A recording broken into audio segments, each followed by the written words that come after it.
Hello, good morning. Welcome to the INEOGOG Spectacular. We're gonna jump right in. Let's go. To start off with, we're looking at A Hat in Time at 11 watts. This game has a few texture streaming issues, as you saw in the menu there. However, give it a few seconds. Once everything's loaded in, it runs at pretty much a constant 60. We're keeping the settings a little bit low at high performance to keep that 11 watt range. However, once you're in the game on the INEO screen, you'll notice it really makes no difference. The graphics look great, the game runs great. It's a great little platformer, well worth a try. Couple of dips here and there once the level loads in. However, give it a few seconds and you'll see it hitting a constant 60. Well worth a try.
Good morning, and welcome to yet another day of space adventure.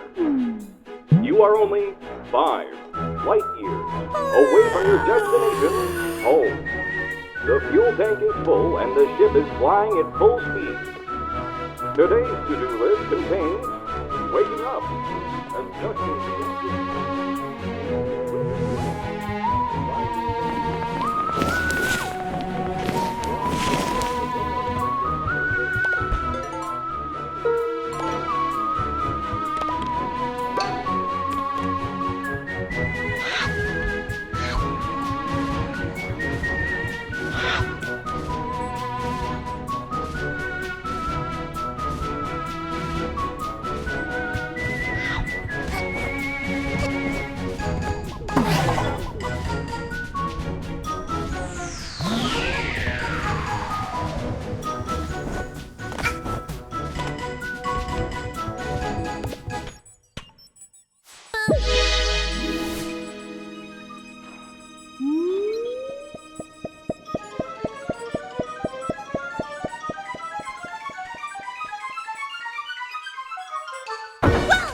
What is this? Flying boat?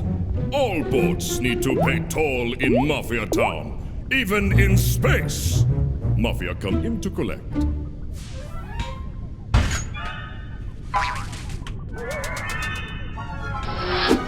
How rude!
Did fellow Mafia watch TV last night?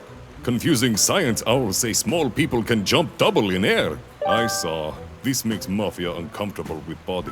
Must go work out.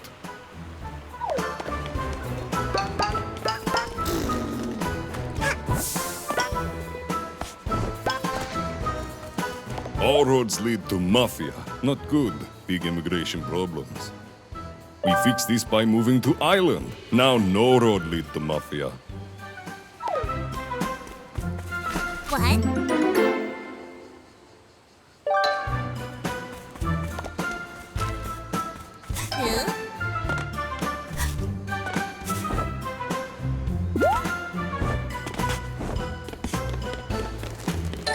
Got him!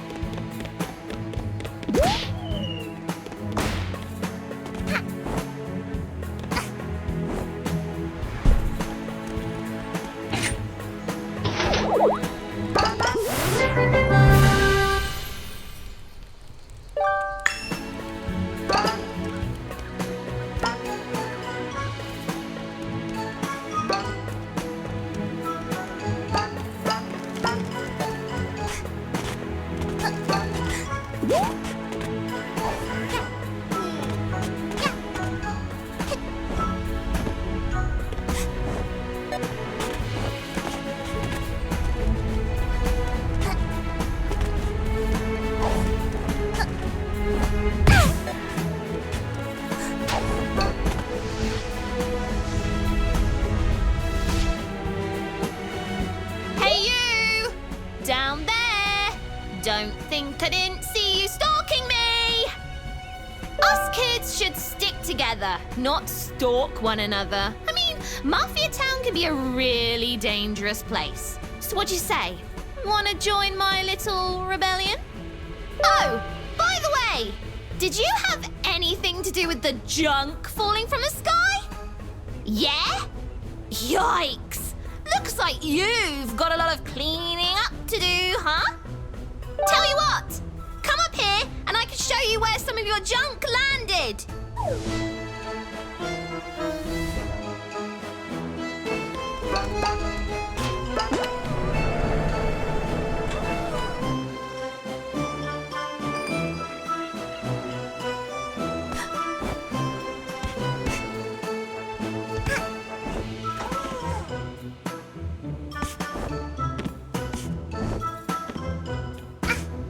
Follow me, Rebel Squad.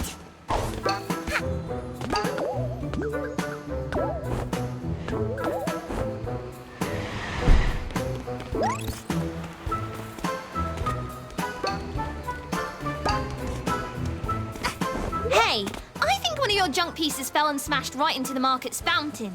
Messed it up real good. When going over there, just avoid making eye contact with the Mafia and you'll be fine. Good luck, fellow rebel. See ya!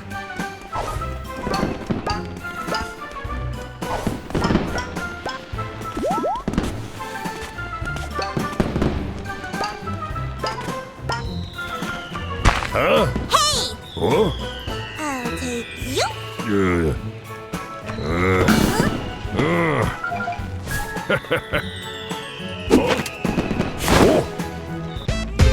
Down with the Mafia!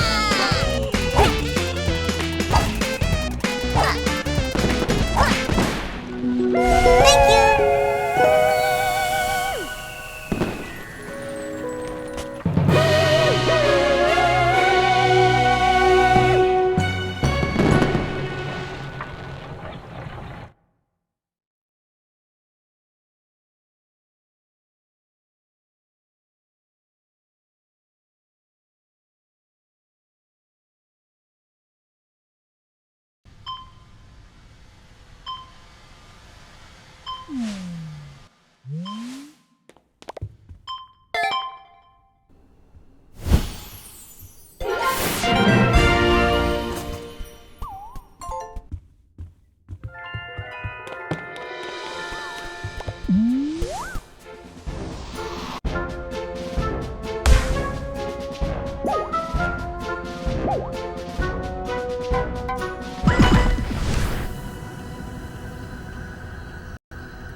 going.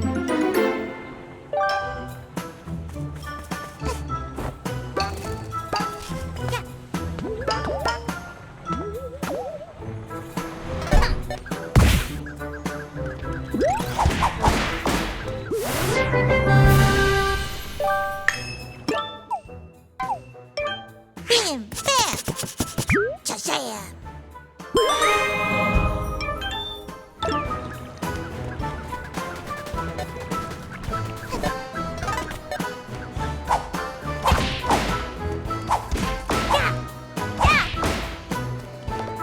Vaults around city belong to Mafia. No touch.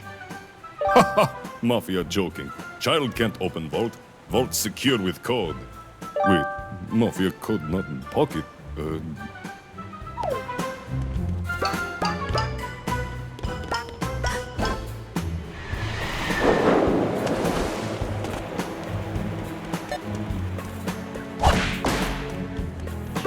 Put me down, you big... I'm serious. Put me down, you big idiot. Eh? Hey, child, shoo! Mafia can't have child witness when Mafia teaching lesson.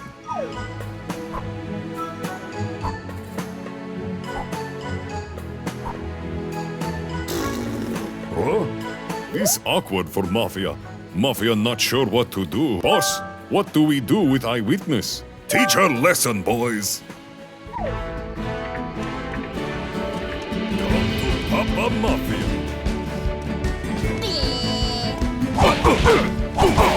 Why, you little... I'm gonna take you down.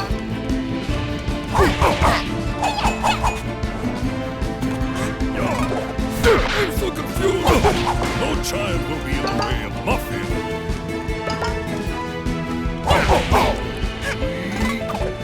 Oh, my head! Enough!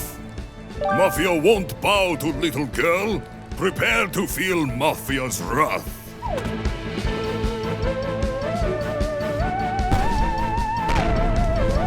See if girl can handle this barrel. Do not think about avoiding barrels. Stand still.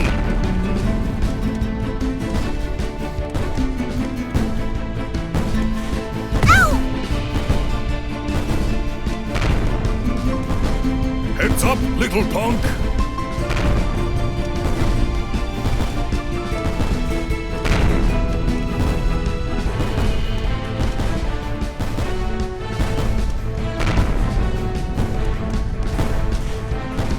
This lead nowhere. Mafia need to take care of this Mafia style. Prepare to feel what Mafia do to all...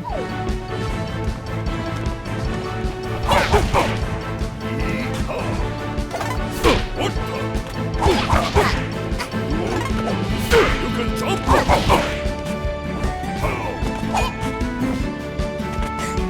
Bravo! What the?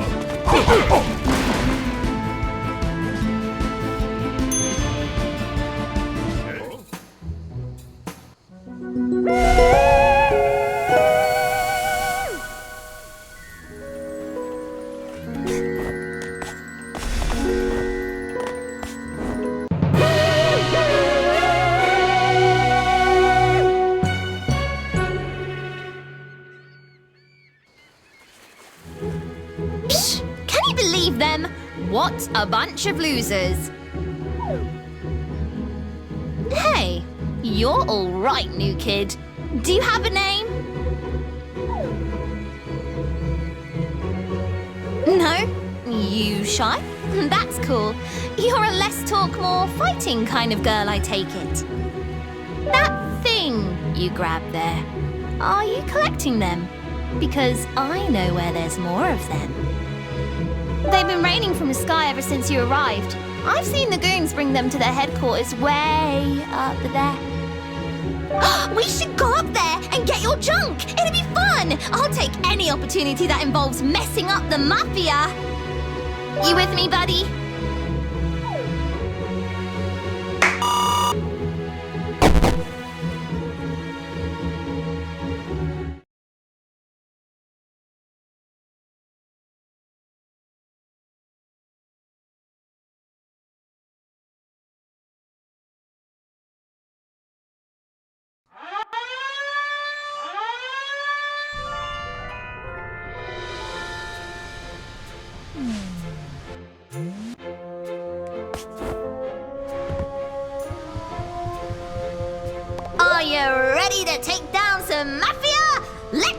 I'm psyched!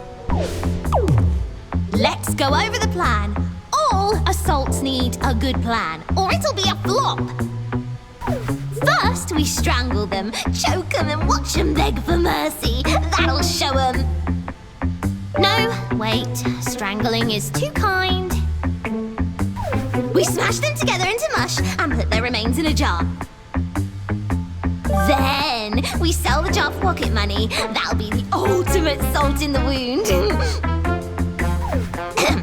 But first we have to make it through their Mafia HQ. Once we find and dethrone the Mafia boss, the rest will follow. Then our mush and jar party will be no problem. We've got to get you geared up.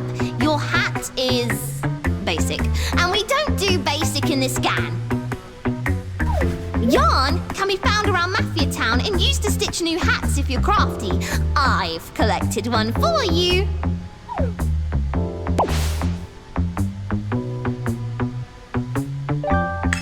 You need more yarn for some hats than others. I guess being creative isn't free. So keep an eye out for yarn. Now you're a killing machine. Let's go get them.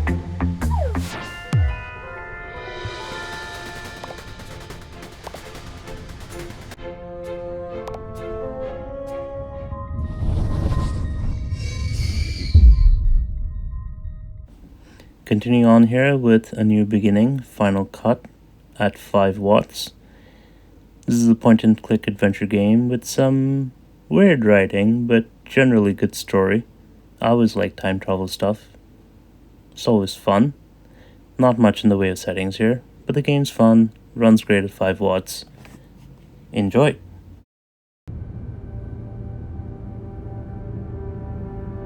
You keeping an eye on the watch, Private?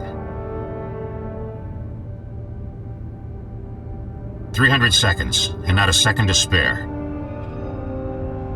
And don't forget, never look directly into the sun.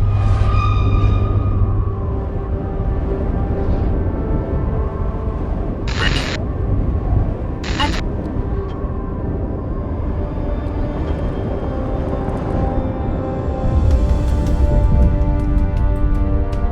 280 seconds left.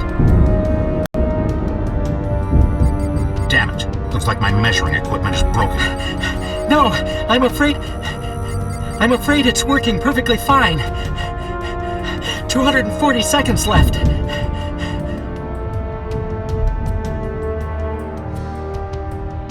We just received news from Antarctica, Machu Picchu, and Eastern Oceania. Their measurements match ours. We're expecting a solar flare similar to the Oswald flare from 2113 within the next 2 weeks. We all know that the terrestrial magnetic field can't protect us from a flare of this scale anymore. Our time is up. It's not too late yet, Quaddy. We still have a chance. Well, yeah, what about the Phoenix plan? We could escape. The Phoenix plan is not an evacuation plan, Hardy. Quite the opposite. No, Salvador is right. A manipulation is our last chance. What are they talking about? Is the security of our pilots provided for by now? Nigel, we are looking at certain death for every living thing in 2 weeks. We don't have a choice, I'm afraid. It's time we dare to take the final step.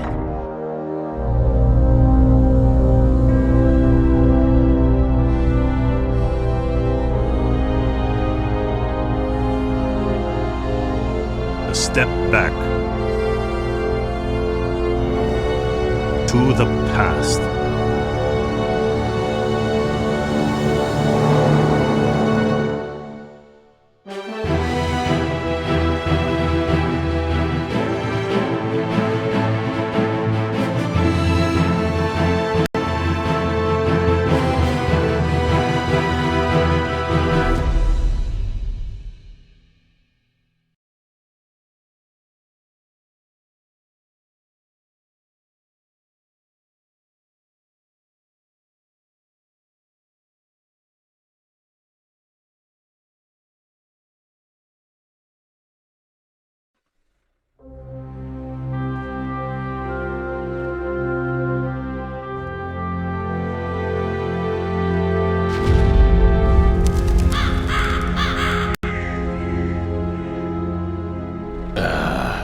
reverse it.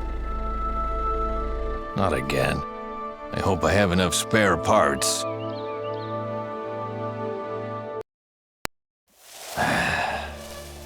It never ends, does it? Okay then, let's see what's wrong with this thing.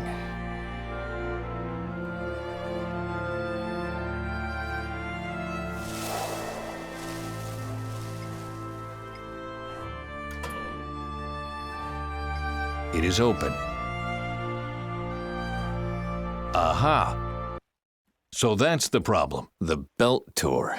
But where can I get a new one? Maybe it can still be fixed.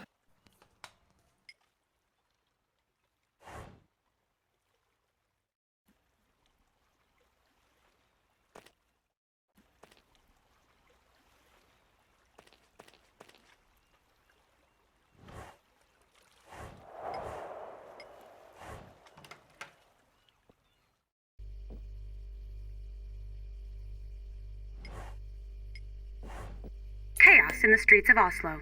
At 11 o'clock this morning, violent protesters stormed the European headquarters of the International Energy Inspection Agency. They protested the planned renewal of licenses for a total of 7 power plants operated by the controversial energy corporation Indes Industries. During the protests, some militant participants even managed to take hostages. A spokesman of the agency. We were open to peaceful dialogue right from the beginning. But the current situation forces us to take drastic measures. The activists must understand that they can't force political decision-making with their illegal and extremist actions. If their actions have any impact on the decision at all, it will be a negative one.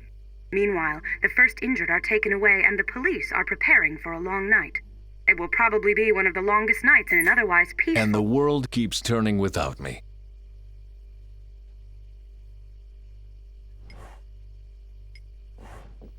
I'll take a break later, after I've fixed the fogger.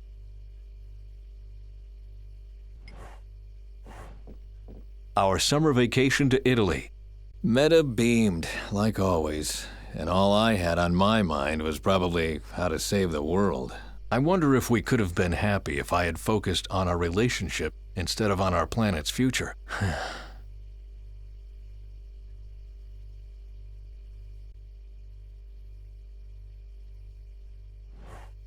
My team on the Atlas 11. We really thought the future of the world was resting on our shoulders.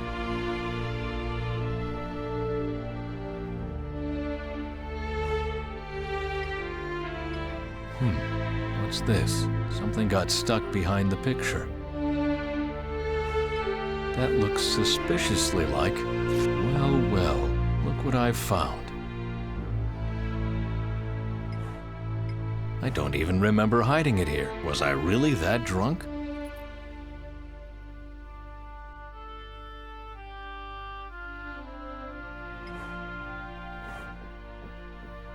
Rapeseed oil. Until some years ago, it was only good for lamp oil. Today we use it as salad dressing and to prove the bad energy balance of biofuels.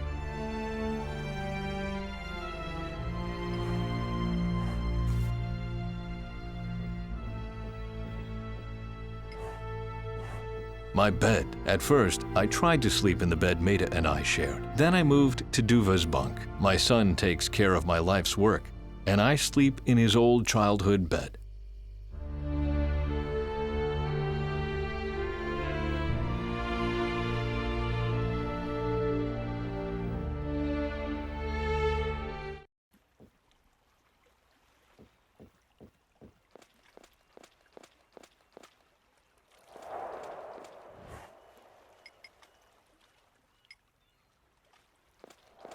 How long haven't I been down here?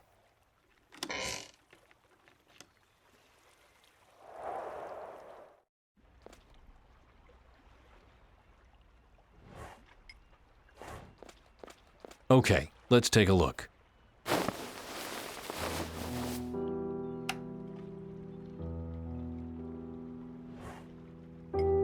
How many summer nights did I spend down here, staring at the algae cells? Did I really believe I could change the world?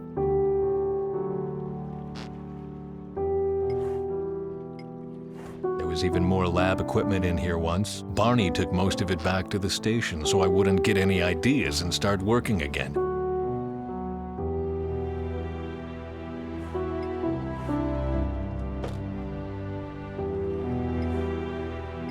There was even more lab equipment in here once. Barney... Hey, there was a screwdriver in there. I better take it.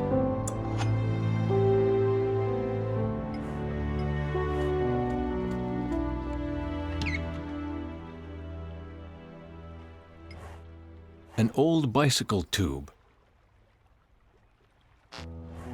Not without proper tools.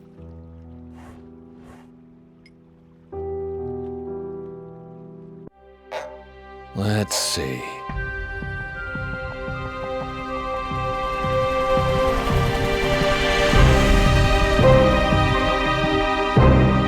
Hello? Crap. Yes. Ben Svensson? Yes, that would be me. Wait, I'm coming. Maybe you could tell me what you were doing sneaking around this place. You gave me quite a fright. I didn't intend to. Are you Ben Svensson? Yes, I am, but... Do I know you? I know your work. That is the reason why I need to talk to you. Nothing can be important enough not to get an appointment first. What do you need? I need your help. You've come to the wrong place then. I am retired. But it's very, very important. Much is on the line. Well, all right, but let me finish my work first. I hate to leave a job undone. Is that your helicopter out there? It belongs to a friend, I think. Nice outfit. Are you military? No, I am from a different organization. Please, wait a second. I am busy right now. But... The sooner you let me finish my work, the sooner I will have time for you.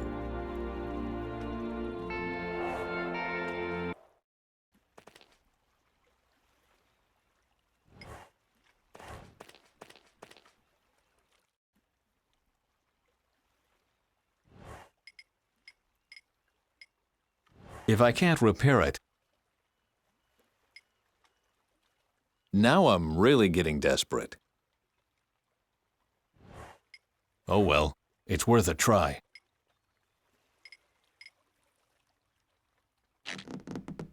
Not sure that will hold. Rapeseed oil. Until some year today we use and to prove the... It's completely rusted. Okay, that should work. The screw has been loose for a while now. It's impossible to fasten properly. It's useless. Away with it!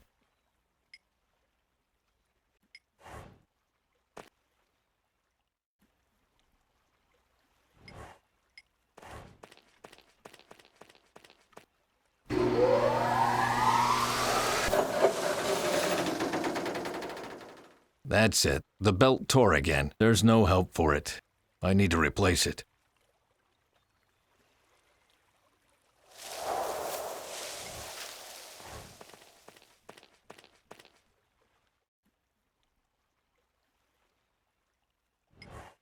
Good riddance.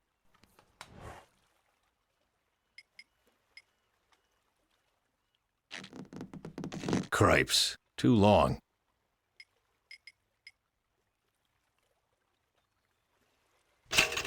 It fits.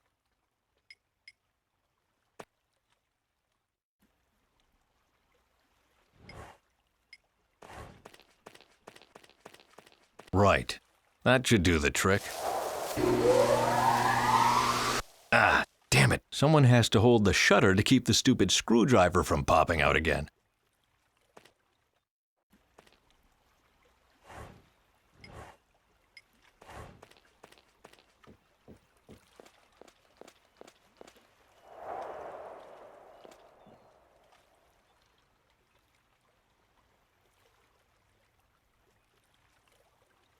I could use your help. Is that really important? I don't have much time. If you really want my help, Okay, fine. What do you want me to do? just come up here.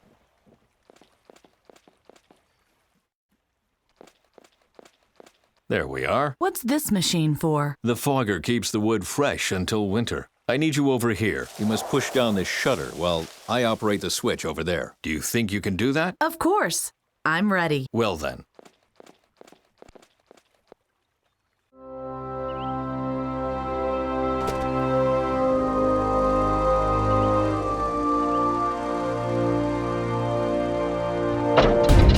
Hey! What? Stop! Stop! Stop this! Calm down, please. It's working as intended. What are you doing? Are you mad? Turn off the machine right now!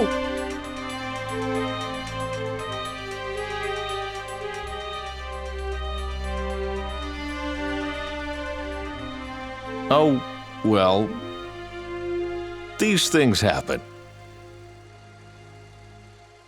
But there's no alternative if you want to get rid of the vermin. And I need the wood for heating.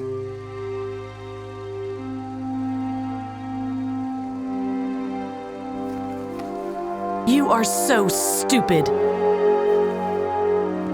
Oh, great. I've got a visit from Miss Hypersensitivity.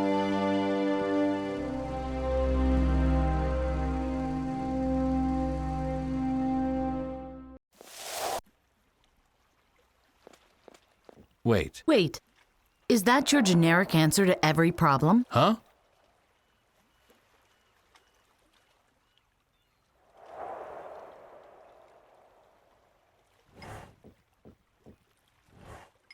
Whatever might be in there, it is none of my business.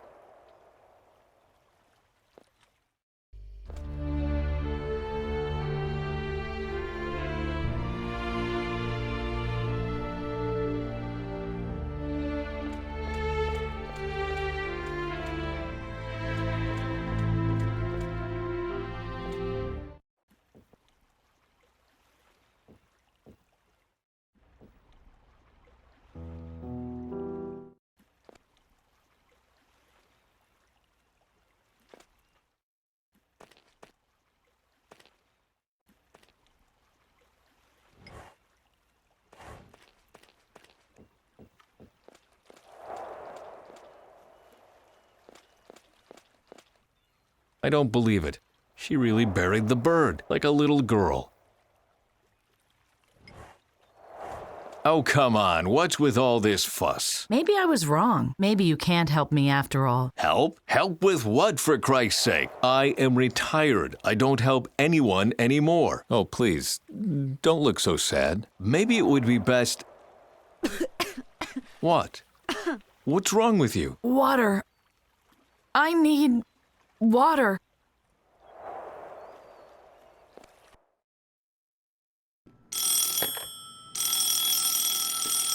What now? Svensson. Hello, Bent. This is Dr. Angus speaking. You sound a bit stressed out. It's a bad time. I have a visitor. What did I tell you about stress? Please, Doc. The woman doesn't feel well. She has a seizure or... We've talked about this 1,000 times, Bent. Your do-gooder complex even earned you a stay in the hospital. You are not responsible for the whole world. What? But... Please repeat. I am not responsible for the whole world.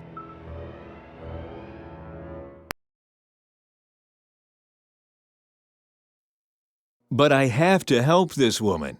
You have to help yourself first. We've already talked about your do-gooder complex, haven't we?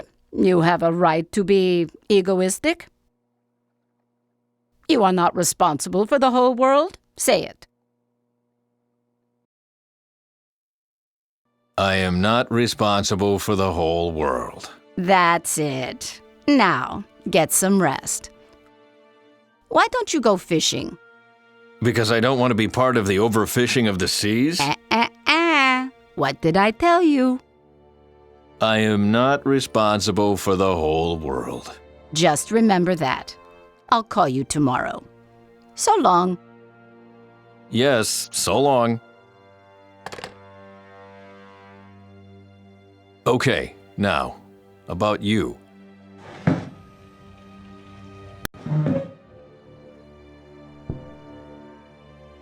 Why don't you tell me what brings you here?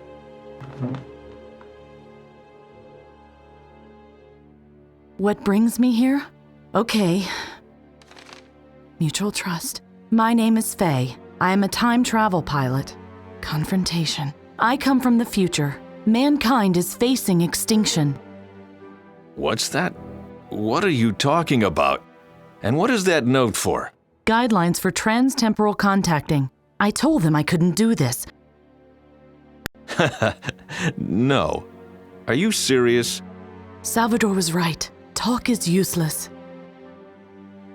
Oh, please. Give me a break. Fine, you are from the future. Or from the Muppet Show. But what's that got to do with me? What do you want from me? Your research. Nonsense. In my time, mankind is dying. Animals are dying, trees. The whole world is dying. Your research could prevent that. I'm not responsible for the whole world. Oh, but you are, Bent. Actually, you are the only one who can help me. The only one who can stop the worst from happening. You, Bent. And you alone are responsible for the whole world. You can't know that, but in 500 years from today, the world is a wasteland. Everything is destroyed. The surface uninhabitable. The last survivors live in bunkers below ground, and mankind teeters on the brink of extinction. Well, that's fascinating. Do you believe me? Yes. Yes, of course. That's the team. See?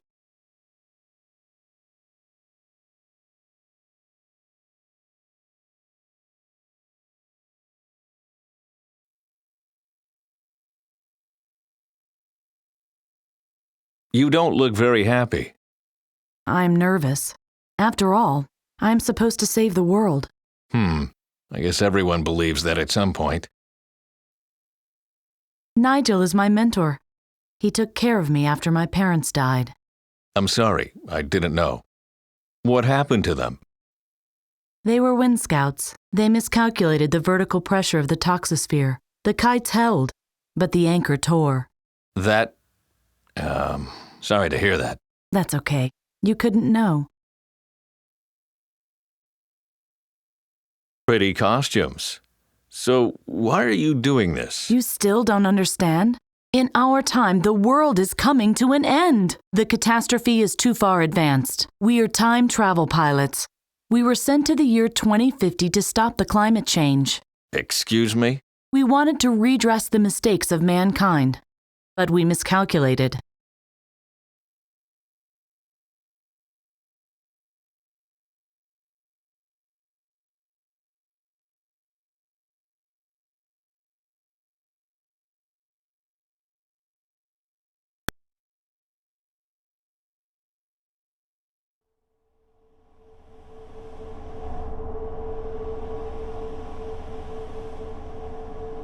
Faye, are you still alive?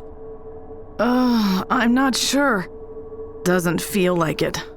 Stop joking. We are here. How do you know without... Take me to your leader. Ouch! Damn it. You okay? Don't touch the shell. Yeah. Thanks. I know that now. Say hello to the year 2050.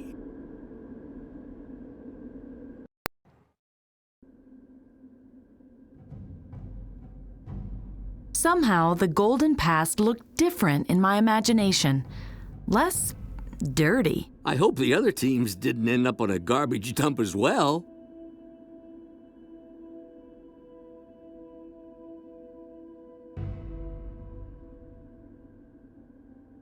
We should get started immediately. When have you become so dutiful, Faye? Did the time jump change you that much?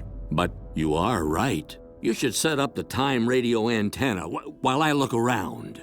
Nigel? What now? What exactly is our mission? We search out the political leaders, take them to task, and convince them to take more care of the planet. That's the plan? Yes, that's the plan. Why? What if it's already too late? You want to know if our calculations were wrong? Then you should get down to setting up the antenna. We must make contact with the other teams. It's the only way to find out where the world really stands in 2050. Anything else? Nothing. See you later. I'll be right back. I don't believe a word of this madness. Please listen to me, Ben. Ridiculous. I was told to set up the time radio antenna to contact the other teams.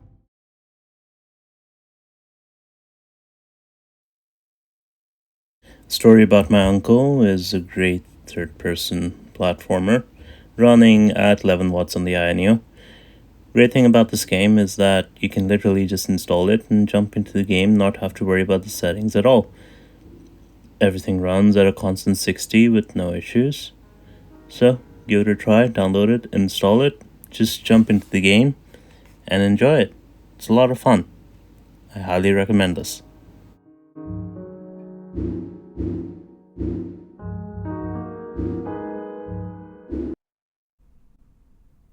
Dad? Aren't you sleeping yet? It's time for bed, honey. Dad, I can't sleep. Can you tell me a bedtime story? All right. What do you want to hear? Something about an adventure. I think I know just the thing. When I was your age, my biggest dream was to follow my Uncle Fred on one of his adventures around the world. One day, he disappeared.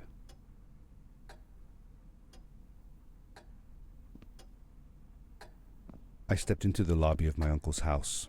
It lay just across the hill from where I lived with my mother, your grandmother. She had tried to keep me from going, but I wanted to see if Fred was home yet from his latest adventure. My uncle used to send me postcards from his long journeys. Greetings from Nepal, Galapagos, Kilimanjaro, the Amazon River. This was the first time he had left without a word, without sending cards. I had visited Uncle Fred's house countless of times, but in the locker, which usually was closed, I found something I hadn't seen before. It was an adventure suit. It resembled the one that Fred used, but smaller in size. Curiosity got the better of me, and I tried it on. It fit like it had been custom-made for me. The most mysterious room of my uncle's house was the observatory. There he kept his newest experiments, and right now it held a pad used for disposing of garbage.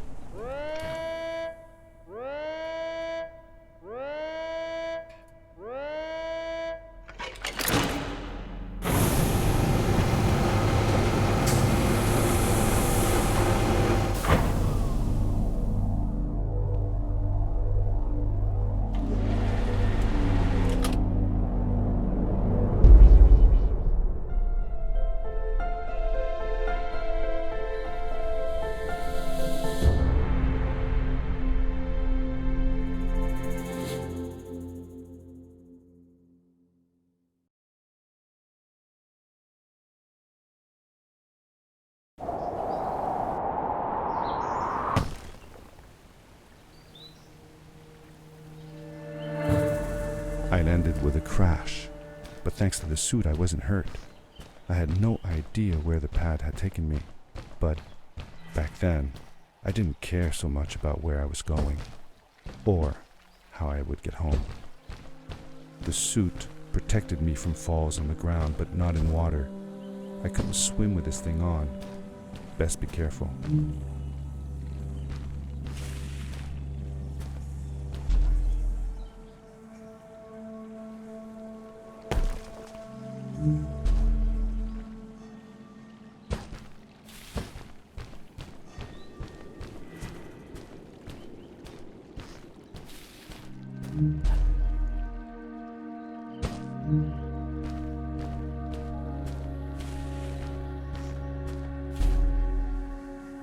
I was sure that someone had been here before me. Someone had built these bridges and carved these symbols, but who? Where were they now?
The power core I found activated the suit's grappling device when I picked it up.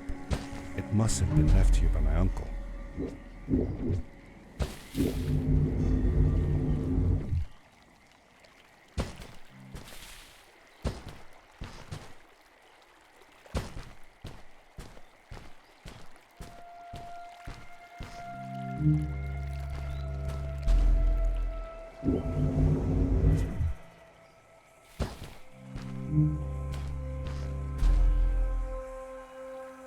The grappling device left a sort of symbol everywhere I grappled. I noticed similar symbols already there in the cave, and I was getting more and more certain that this place was where Fred had gone.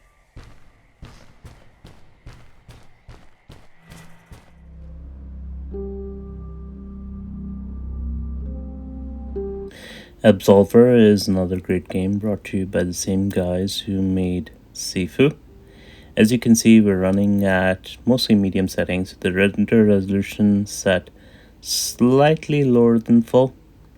This game has a couple of texture streaming issues on the INEO, but generally runs really well, runs at a constant 60 at 11 watts. Give it a go. Game's very deep. Requires a bit of skill, not as much as Sifu. You can get away with a lot in this game, but it's still a lot of fun. Give it a try.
Alan Wake at 15 watts, game by the same guys who made Control, Quantum Break. It's a lot of fun. It was a great game on 360, still a great game here. Graphics here are mostly on low with the sliders set somewhere in the middle. It's all in service of a constant 60 frames. Again, a couple of dips here and there, but overall, game looks great, runs great. Well worth playing on the Aya Neo. I don't know if the remake runs as well, but this version does, so give it a try. Stephen King once wrote that nightmares exist outside of logic, and there's little fun to be had in explanations. They're antithetical to the poetry of fear. In a horror story, the victim keeps asking why, but there can be no explanation, and there shouldn't be one. The unanswered mystery is what stays with us the longest, and it's what we'll remember in the end. My name is Alan Wake. I'm a writer.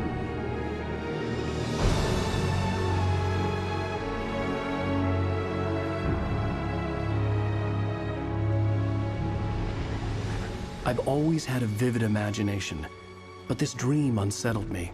It was wild and dark and weird, even by my standards.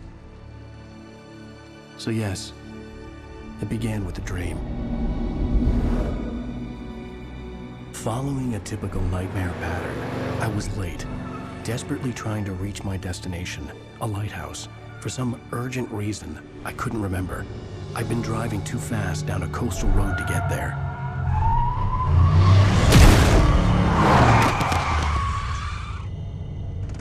I'd seen the hitchhiker too late.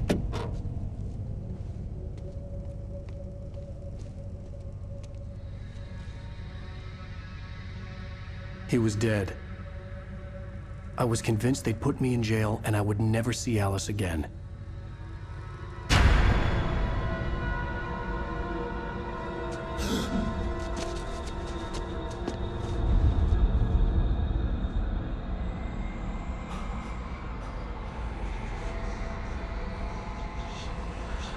Suddenly, his body was gone. I was in shock from the crash. I could hardly stay on my feet.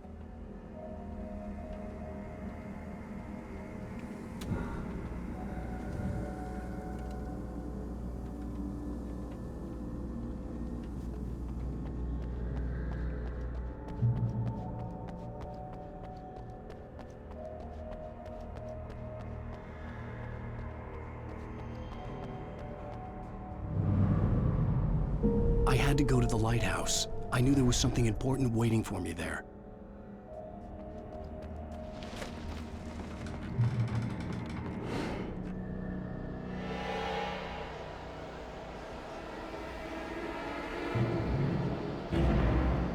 You don't even recognize me, do you, Ryder? You think you're God? You think you could just make up stuff? Play with people's lives and kill them? You think it adds to the drama?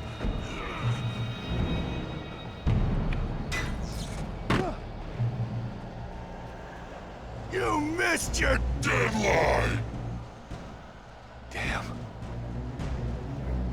Gross. You can't stop me!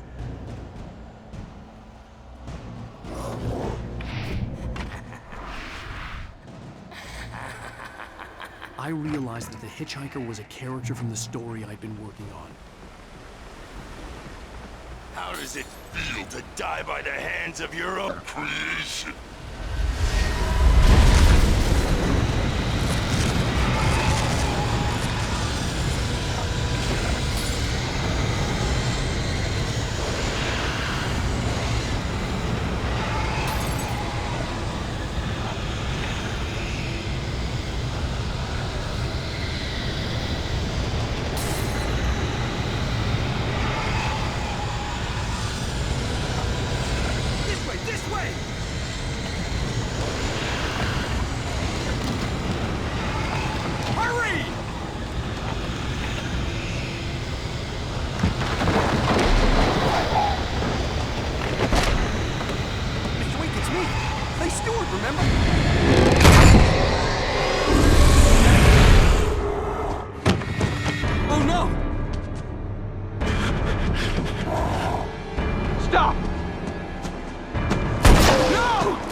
I was trapped. There was no way out.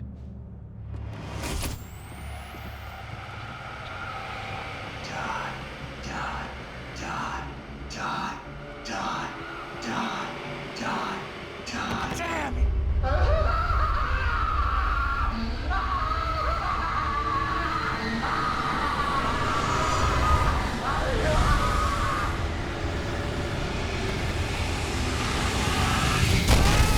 The cabin was a death trap.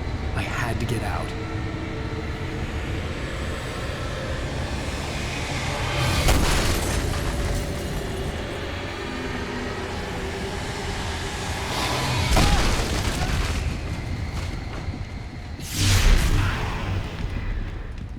Follow the light.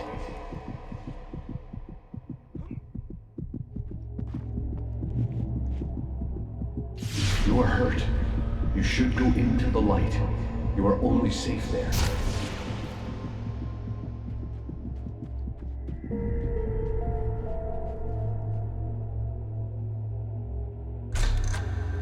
Well done. I have something important to tell you. It goes like this. For he did not know that beyond the lake he called home lies a deeper, darker ocean green, where waves are both wilder and more serene. To its ports I've been. To its ports I've been. Do you understand? No. Follow my light.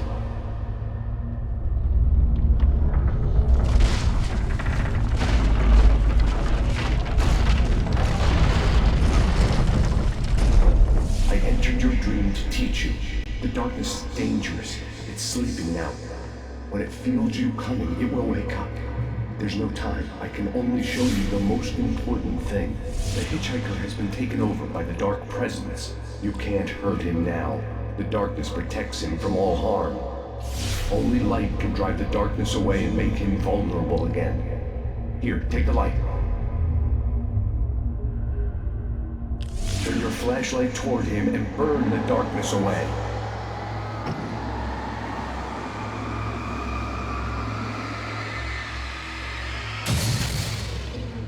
You did it. Now the darkness no longer protects him, but it's still inside, controlling him. He can't be saved. He's still a threat. He is still your enemy. Here, take the gun. Now you'll die.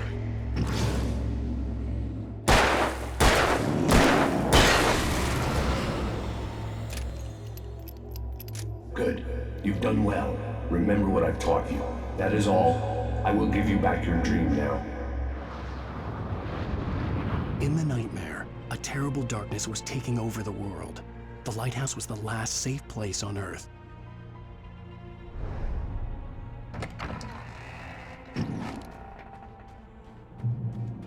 You made me this way, and now I'm gonna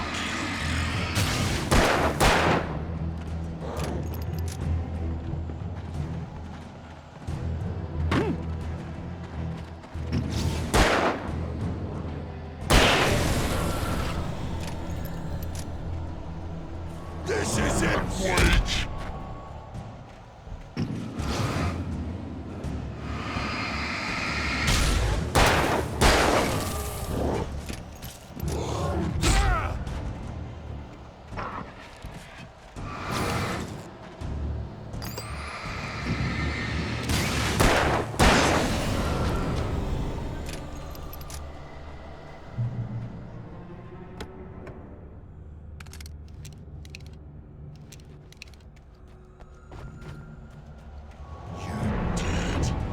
Just like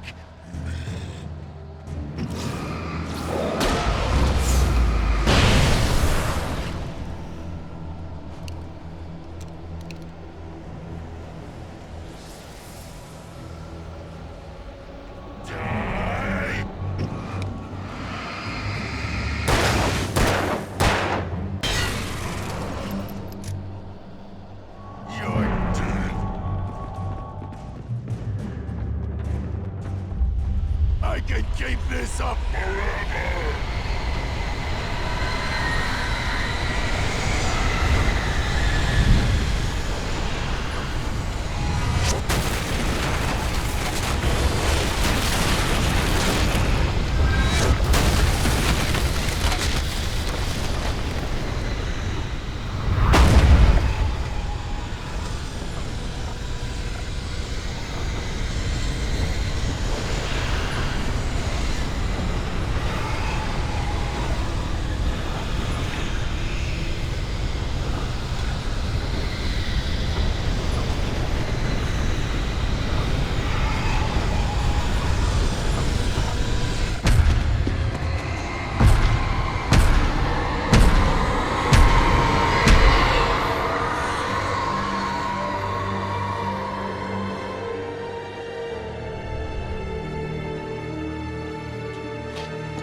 Shh, baby. Just another nightmare.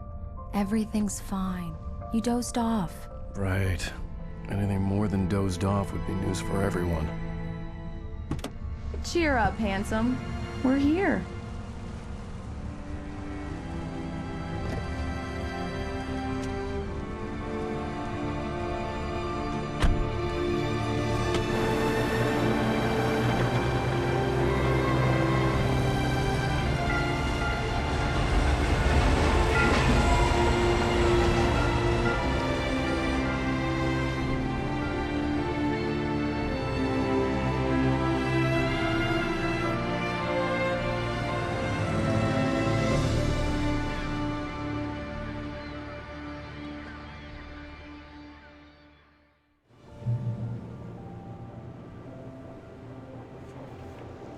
Let's act like we're on vacation. Go stand next to that old gentleman there. I want a shot of you with the town in the background. Sure. I'll even give you a title for the shot. A city boy, moments before he got eaten by a bear. Hi.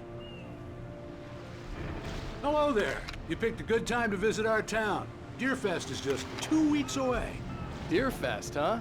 Did you hear that, honey? You have a lovely wife, if you don't mind me saying. I'm Pat Maine, by the way. Nice to meet you. Yeah, I'm Alan Wake. I won't pretend I don't recognize a famous writer such as yourself, Mr. Wake. A pleasure. I'm an avid reader myself. I hope this isn't too presumptuous of me, but I'm the night host at the local radio station. Any chance I could get an interview?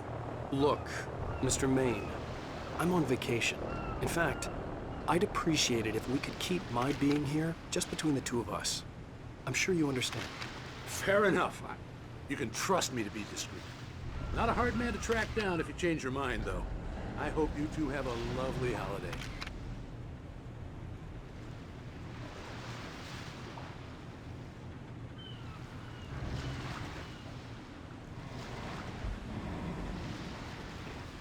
Very nice. I got a couple of really good ones. And I see you made a friend. That's cute. Right. Yeah? Hey, bestseller. How's my favorite writer? Are you there yet? Barry. Yeah. We just got here. Are the locals giving you trouble? Just say the word and I'll hop on a plane and come make sure that you're left alone, Al. No, Barry, we're fine. Great, great. Just want to make sure you can relax and recharge. So, how is the place? Has it gotten your creative juices flowing? Barry, we're just settling in. Okay, Al. I'll call back later to make sure you're doing okay. And you call me if there's a problem, okay? Okay. Just looking out for you, buddy. Talk to you later. I love you too, Barry. You know he's going to be calling you every 5 minutes. Barry is Barry. I can always turn off the phone. What did I tell you? Text message from Barry. He says hi to you too. Alan, we're here. Come on, let's get back to the car. We need to stop at the local diner to get the cabin key from the landlord, a Mr. Carl Stuckey. He's waiting for us. I'll go fill her up while you get the key. I'll pick you up here in, say, 15 minutes? Sure. Alan, thank you for coming here with me. I love you too. Go on. I'll promise to behave.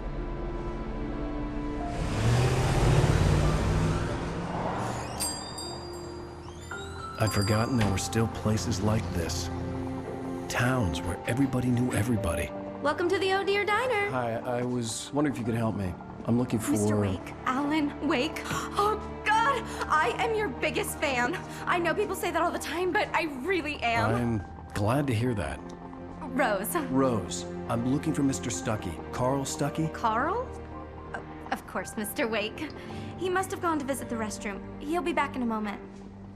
I can't believe it. I've got all your books. I got the cutout from the bookstore when they took it out of the window. Do me a favor, Sonny.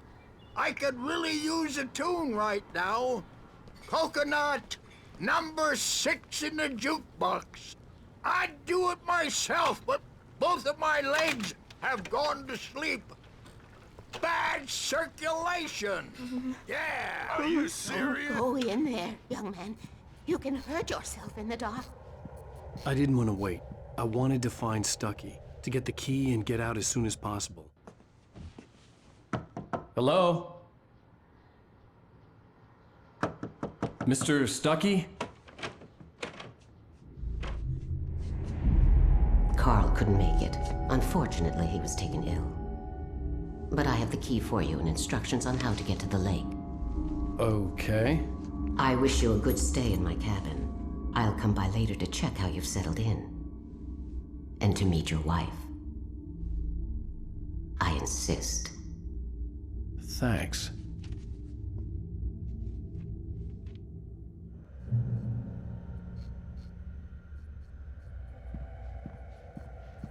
Cauldron Lake is a special place. Very inspiring. You got lucky this time, young man. You can hurt yourself in the dark. Even that sounds better than your singing. Are you all right? Splendid, splendid! Damn hernia. It swells up like a balloon if I lift anything heavier than a... The Andersons, they're, local musicians. We're waiting for Dr. Hartman to come pick them up.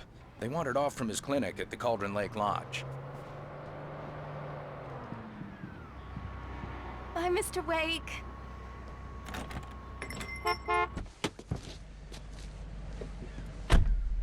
Mission accomplished. The key and the directions. My hero. I got some flashlights, just in case. Hey, wait! Mrs. Wake! Your keys!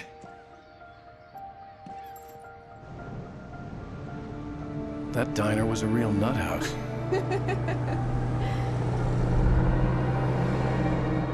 Can you believe this place? This would make a wonderful setting for a book. We're supposed to be on vacation, Alice. I'll figure it out when we get back home, okay? Okay. We can talk about this later. Batman here on KBFF. I didn't want to talk about it. I wanted to bury my head in sand. Here's another one of my favorites to go with it. Once upon a time, I was a successful writer, but that was a long time ago. I hadn't been able to write a word in 2 years, not since my last book.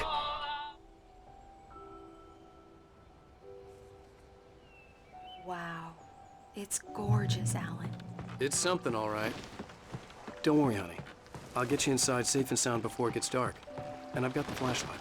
I'm okay. Alice had a phobia, the fear of darkness. I wanted to make sure we were inside with the lights on before sunset.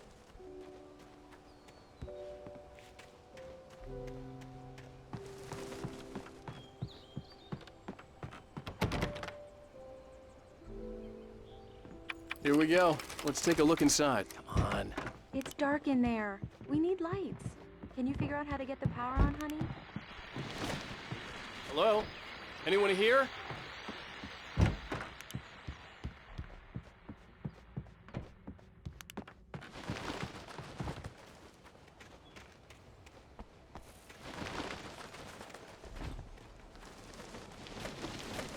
An old generator had been connected to the power cable.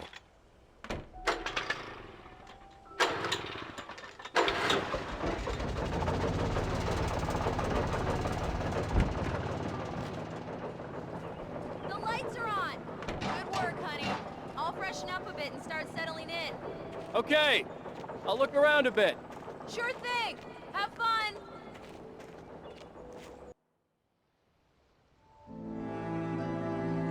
It was a beautiful place. I told myself I could rest here, sleep here, and forget about my work.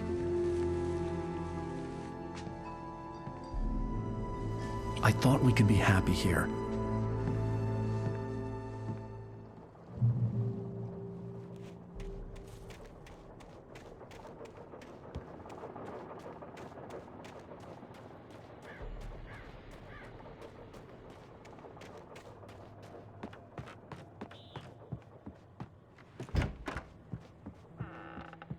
Alice? Honey? Alan, I'm upstairs. I have a surprise for you. Well, hello there. I'm not the surprise. It's in the study. Go take a look. Okay.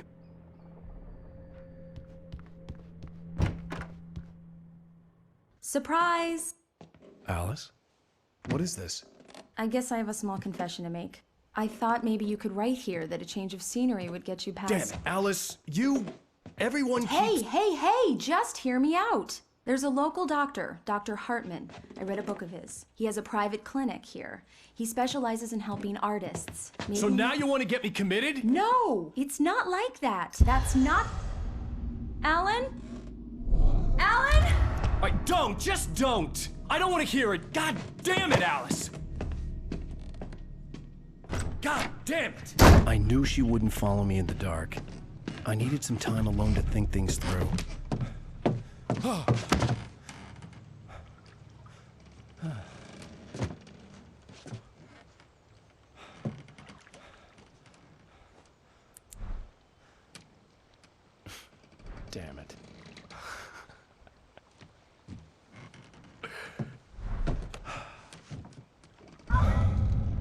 Alice. Alice? Alice! The cabin had gone dark. All the lights were out.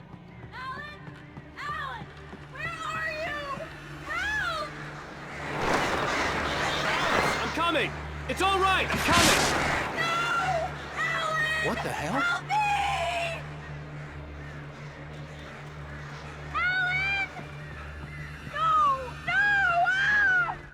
Alice? Alice?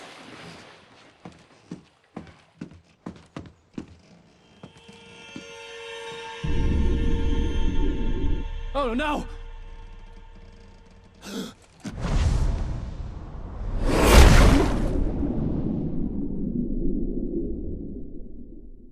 Keep going.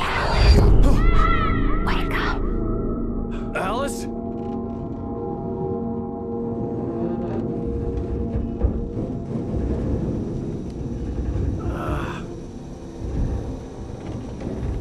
Waking up in the crashed car felt like I had woken from one nightmare and entered another. I couldn't remember how I got there. All I knew was that something terrible had happened to Alice. The phone was dead. I'd have to find help on foot.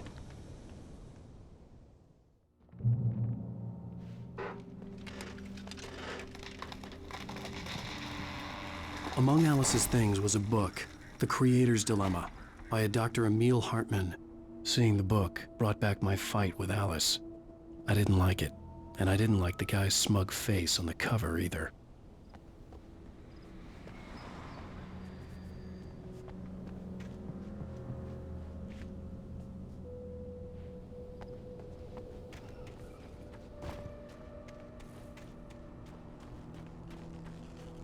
The gas station was my best bet.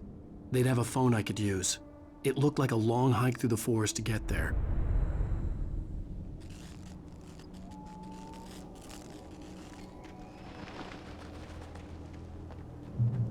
Damn.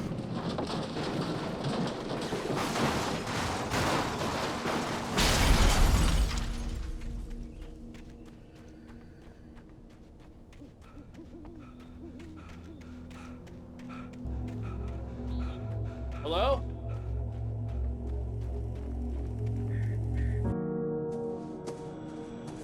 Hello? Is someone there?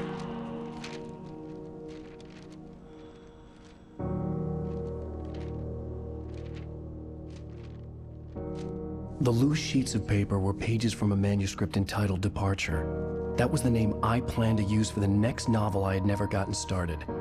I was named the author. I hadn't written it. I couldn't remember writing it. In the scene on the page, the hero was attacked by an axe murderer in the woods at night.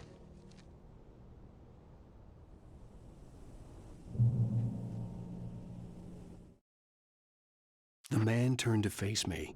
His face was covered in shadows. It was hard to make him out in the darkness of the forest that surrounded us, but the axe he lifted was plain to see. It glistened with...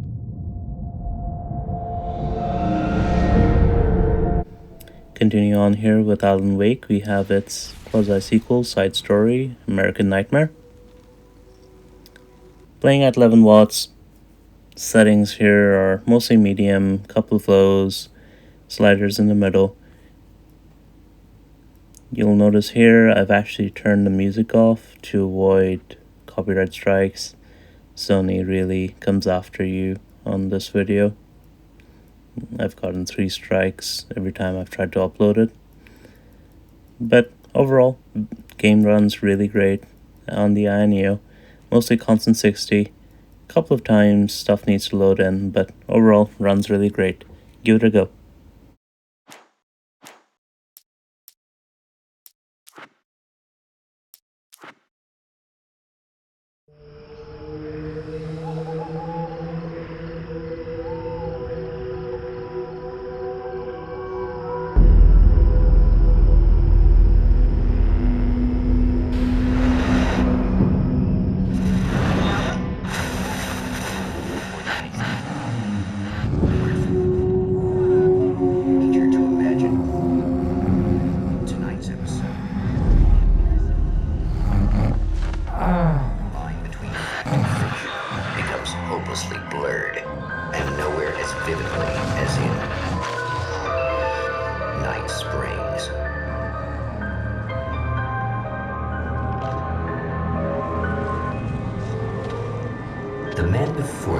champion of light. He is part of a conflict between darkness and light that is both ancient and eternal.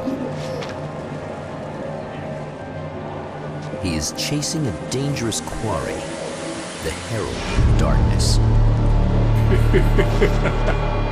His evil doppelganger, known only as Mr. Scratch.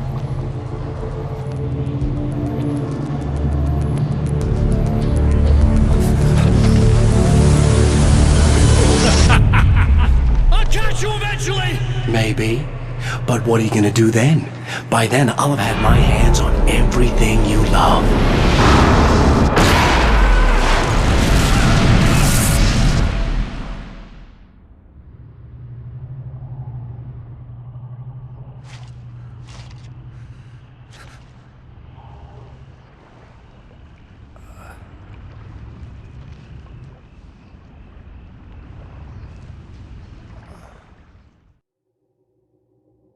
The man has been brutally spat out from the darkness that surrounds the shores of our reality. He has come to fight a decisive battle in Night Springs.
Gonna be like that again, huh?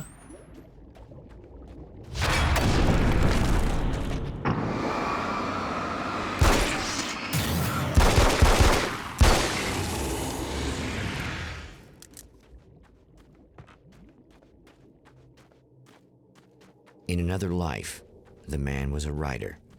He still practices that art, forging weapons of war out of ideas. But the violent currents that brought him here have scattered the pages he has written.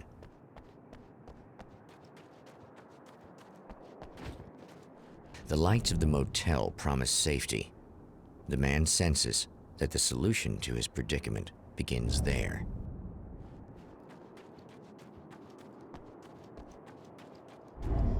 Somewhere within the Earth, space itself has been pierced, and from dark depths runs a steady flow of monsters.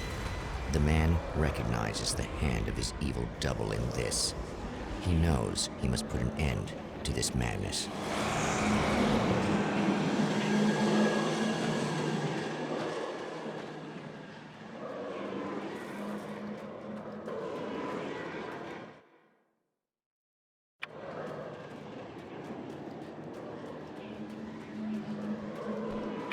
I can't stay here now.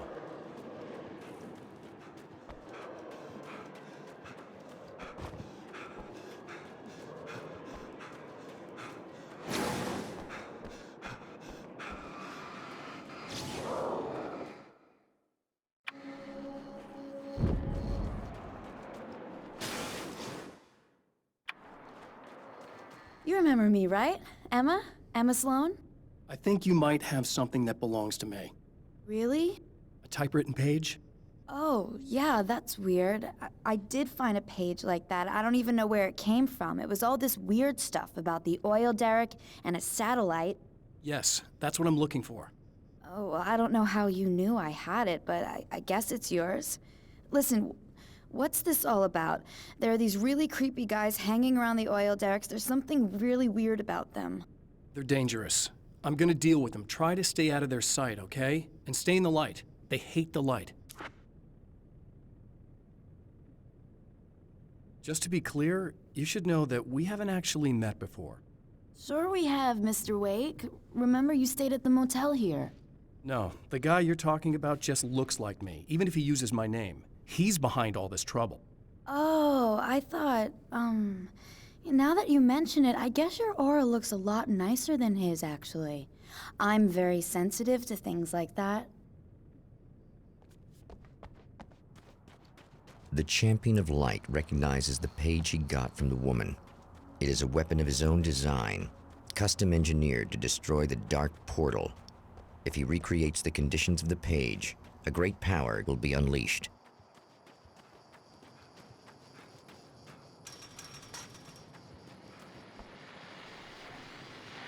Oh, hell. This isn't gonna be good. Is this on? How can you tell? I'm sorry, I'm not very good with gadgets.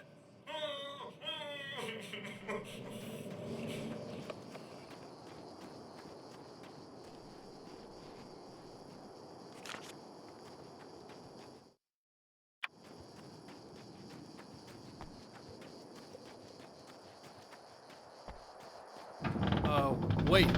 Wait! Whoa!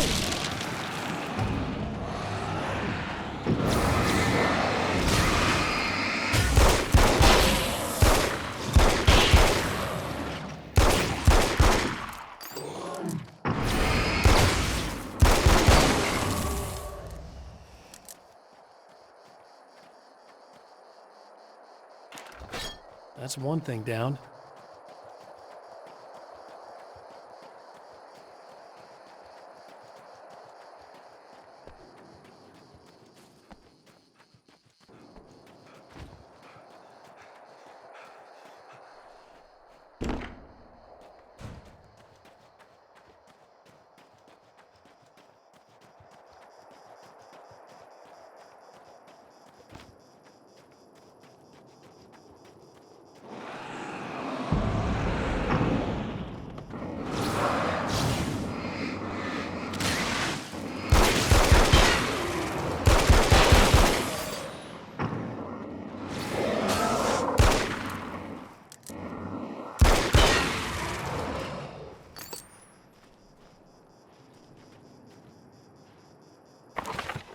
That's two. Just one more to go.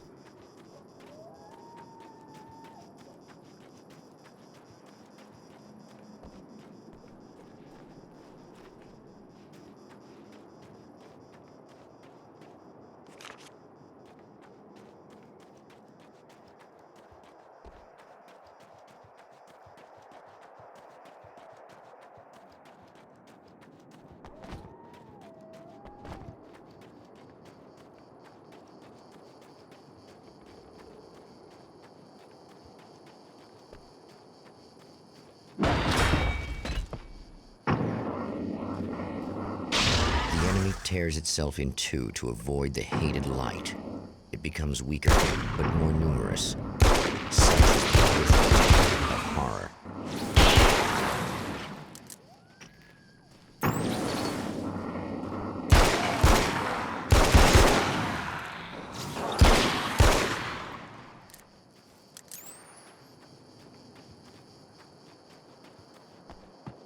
That was just messed up.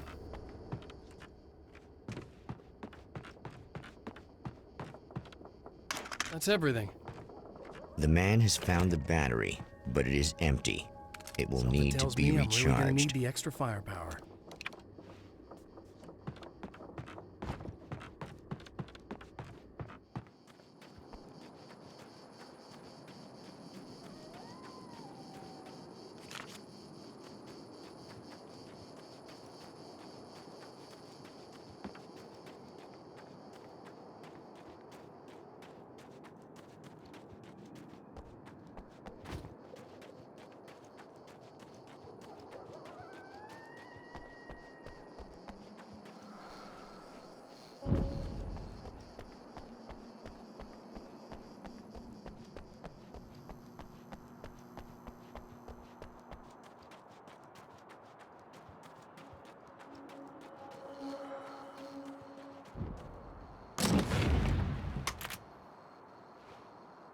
I guess it's about time I went full auto. I need this battery charged. No problem. Here you go. Thanks. Listen, I don't know what's gonna happen exactly when I do this. My memory's a little hazy. I don't even know what that means. All I'm saying is you don't want to come anywhere near the oil field, all right? This thing could get out of hand. In the middle of highly flammable materials. Great. I'll do my best to contain it. Just please don't turn out to be some kind of crazy terrorist guy, okay?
Time to make some serious changes.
Yeah, I think I noticed.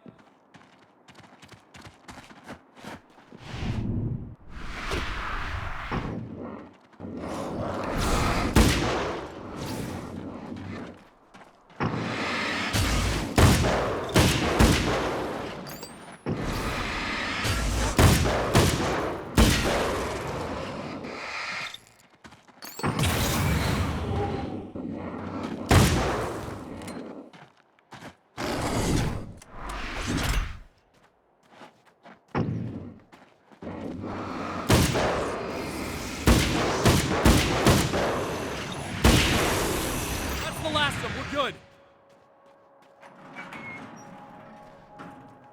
What the hell was that? Easy. I got him. You're safe. I need you to tell me what you know about him. The guy who looks like me.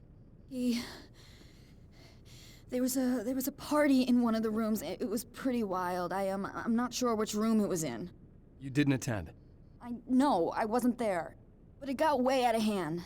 Anyway, I heard that he went to the diner and there was a fight there or something. Maybe you could find out more from there. I got some keys that you could maybe use. You just happen to have the keys, huh? Fine. I'll take a look. Stay here. Like hell. I'm getting out of here as soon as you leave so I could close up this place and go home. Emma, you really want to stay here in the light? Yeah, thanks for the advice, but I'm not sticking around. Just go already, okay?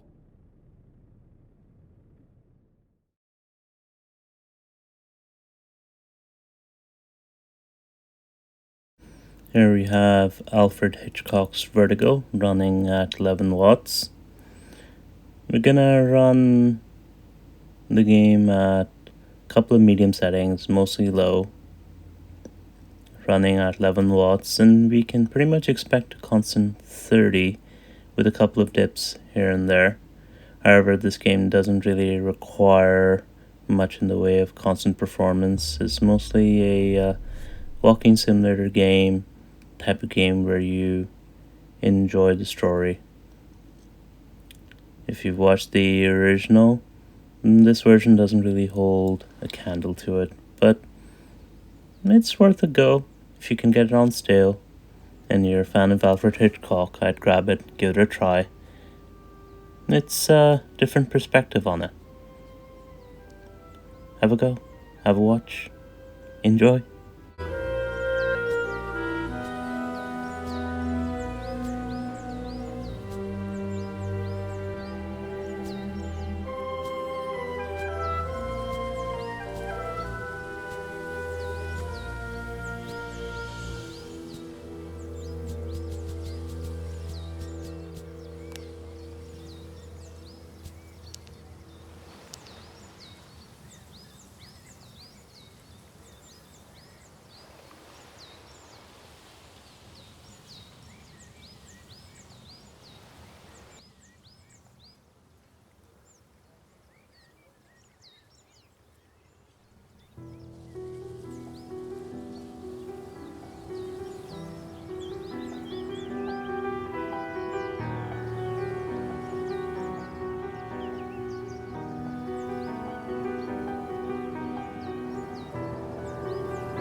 Dad!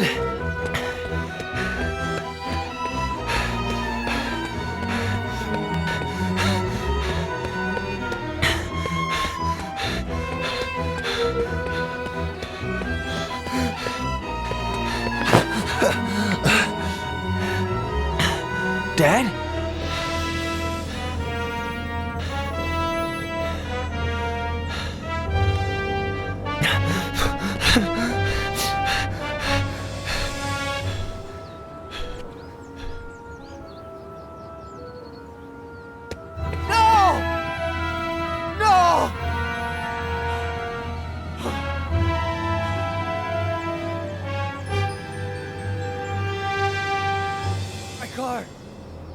Jenny!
Hi, sweetie. Thanks for getting back to me so quickly. It's about an old client, a friend from Big Sur, Ed Miller. He claims it's his fault that his daughter and her mother are dead. He was driving when their car went off a cliff, and he tried to kill himself. He's been in the hospital for a week. He can't get out of bed because of vertigo, I think. Oh, and he was dehydrated. Probably because of alcohol. Robert? If you could, I would take care of everything. Travel expenses, hotels, fees. Robert? Whatever you need. I think I remember this Ed Miller. The writer? The one it all started with?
Claire Miller.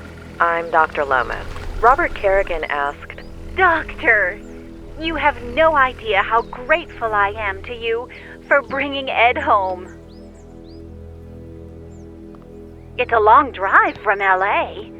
When will you get here? If all goes well, early tomorrow morning.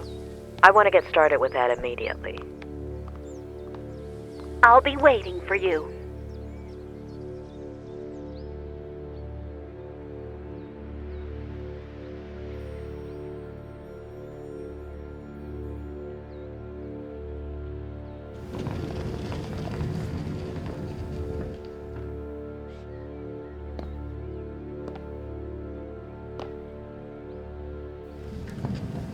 A pleasure meeting you, Ed.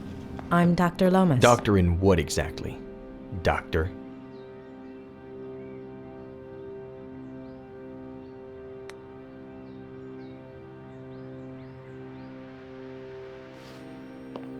Bachelor's in psychology from UC Berkeley. Master's in systemic and family psychotherapy from the University of Michigan. Why, Robert? And why? God. Doctorate in clinical psychology from Stanford.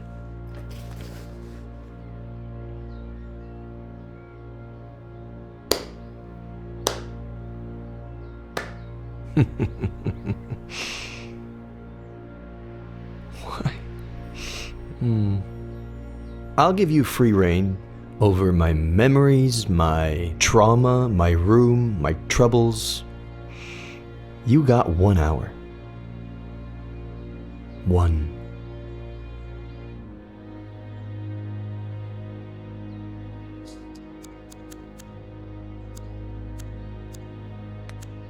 No books, no remote, no tablet, no phone. How does he spend his time?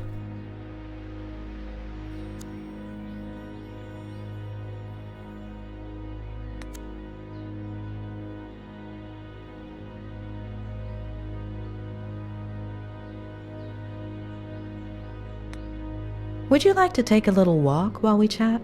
And chat about what? Your knowledge of psychological violence 101?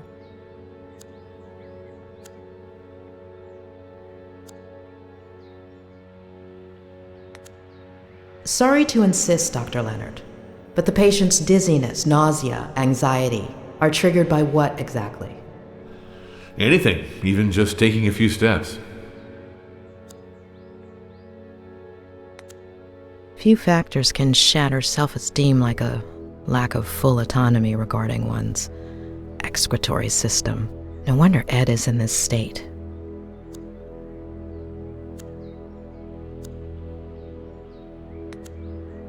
He's lost. He knows that he'll never recover on his own, but that doesn't keep him from feeling threatened by me. Or is that just his way of asking for help? The clock is ticking, Doctor.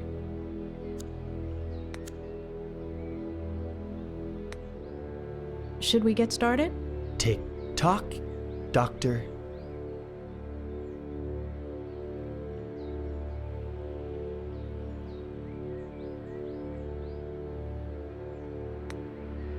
You say it's your fault that your daughter and her mother died? And you don't want to believe me. Of course. There aren't any birth records connecting you to a daughter. I hadn't acknowledged paternity yet. Everything happened so fast. Why do you think Robert Kerrigan asked me to see you? Because he's loaded, feels guilty, is simply bored. I thought you were friends. What difference does that make? How do you feel right now? Pretty fucking shitty. Like when some idiot comes and pours salt on your wound. If you're only going to give me an hour, it could at least be a fruitful one. Shitty?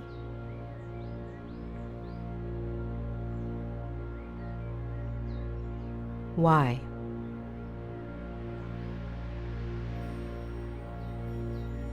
Why? Because I lost a daughter? Because I killed 2 people? Because everyone treats me like I'm crazy? Because I pee in a bottle from a Dali painting? Because everything is surreal? Because of you. Does shitty work, or do you want me to keep going?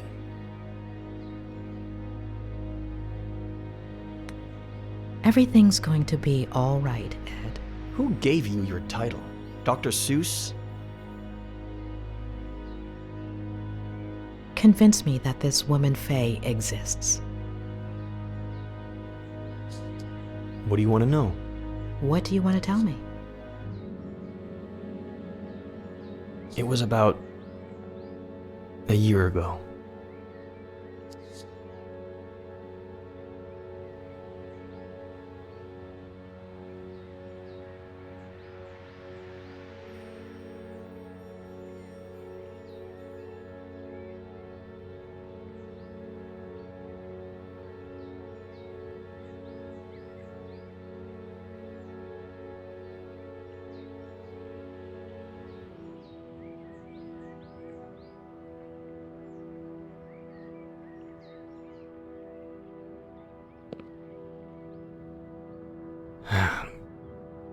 I just sat down at work.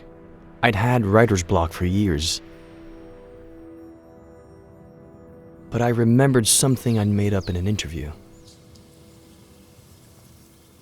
And here today to talk about how to revive your creativity is Ed Miller, author of Face to the Ground, our book recommendation of the month. Ed, can I call you Ed? Welcome and congratulations. Thank you. Though I wasn't too sure you took bribes. Pretty good caviar, right? Just to be clear, you're joking here. Remember, you're on public radio. Even better, no one's listening. All right. So, Ed, have you ever experienced blank page syndrome? Constantly. And how do you deal with it? I do a kind of, warm-up? If the mind doesn't want to start, then we have to ask the body to. So I let my eyes search for a starting point.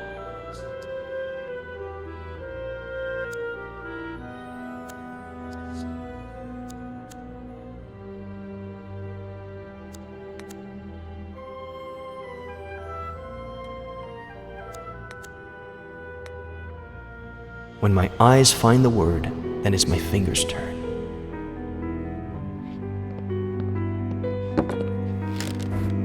I let them write whatever they want after that word. The trick is not to think.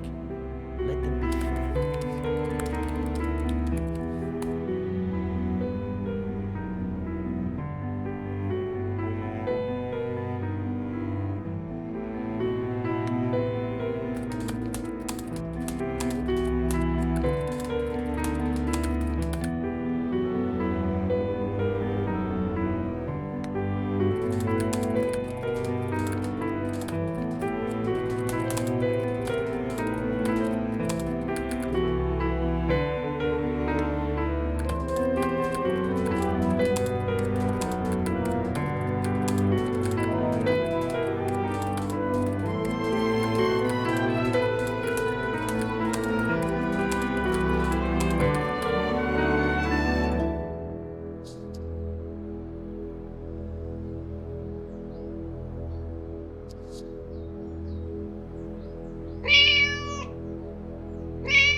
Really?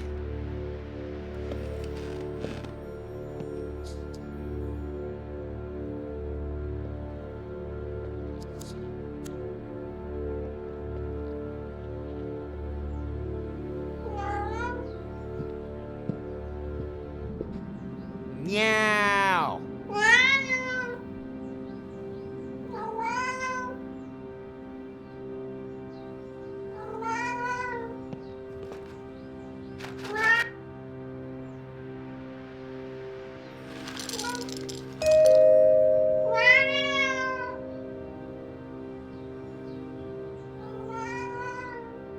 I'm coming, Samuel! Please, open the door!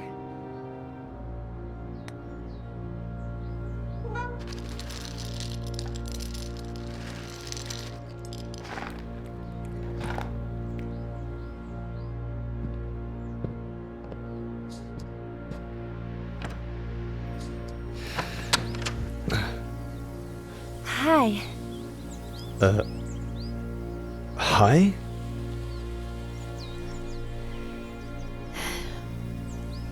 It hurts.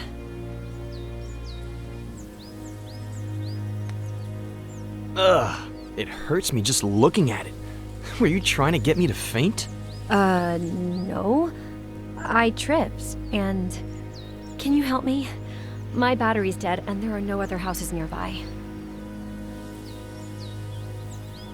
Ugh, I'm no doctor, but that looks really bad.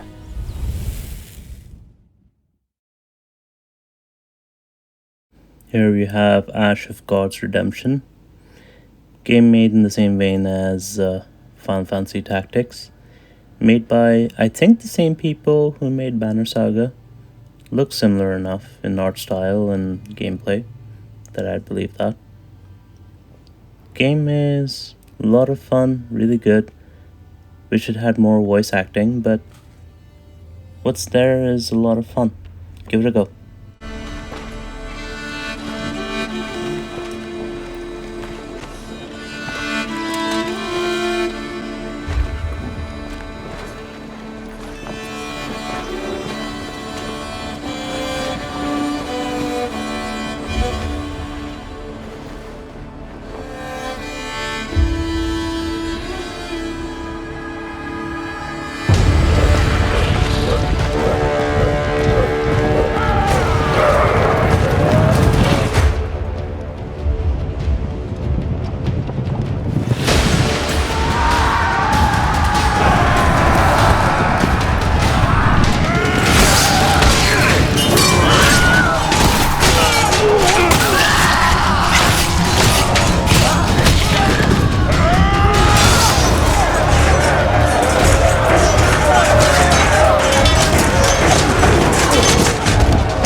Unsolved mysteries are like an unquenched thirst, premonitions of trouble to spur you to keep going.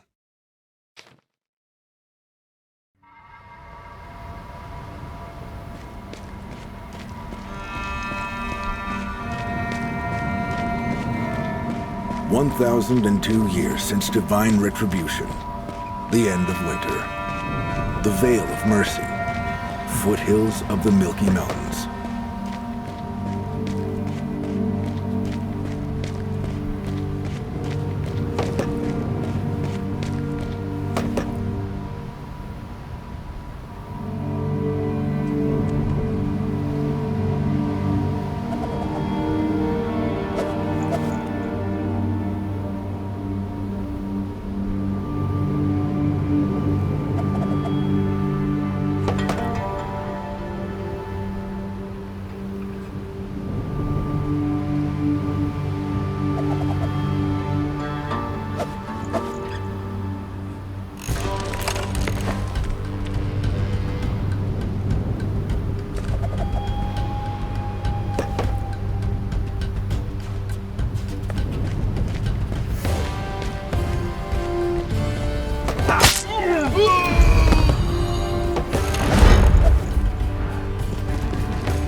What does one need to meet old age in peace?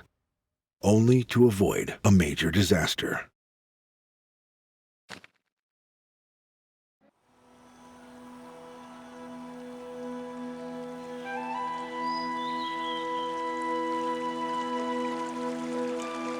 Year 1002 since divine retribution. Burkana, the kingdom of Odala, city of Albius. The spring equinox. 8th year of peace since the last war. A retired captain of the guard and his daughter are strolling through the festival market.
Ugh!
Hey.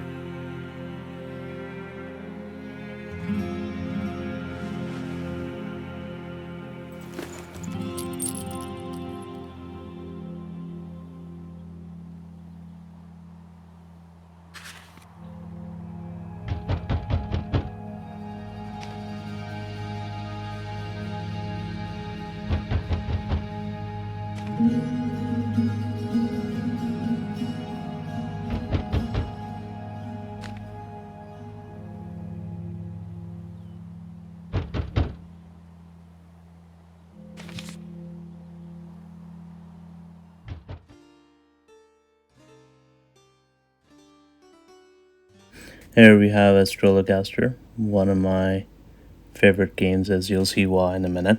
Running at 11 watts, no problems. Play it with the touchscreen, have fun. Long ago in England in 1592, there begins our tale, and all of it is true. Through all of London, bubonic plague it spread, covering folk in weeping sores and leaving thousands dead. From towns and cities, doctors they did flee, leaving their patients to die in misery. But one brave doctor stayed when all the cowards fled, might not have been because he was too sick to leave his bed. Alas, 'tis my final hour. I will surely die. I am too far gone to recover, and for the plague there is no cure. Unless a cure might be found in the stars.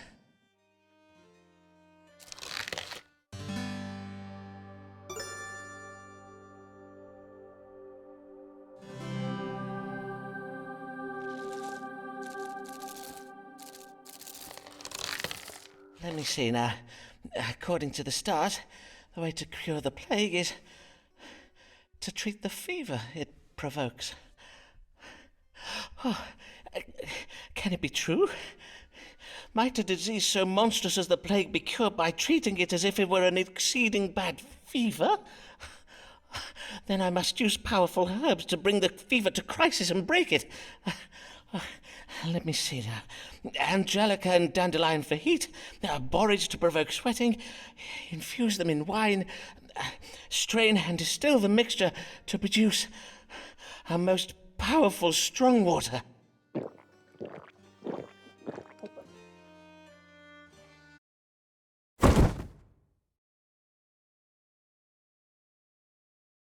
Huzzah! I am cured! I shall now go forth with my miraculous strong water to cure all London of the plague.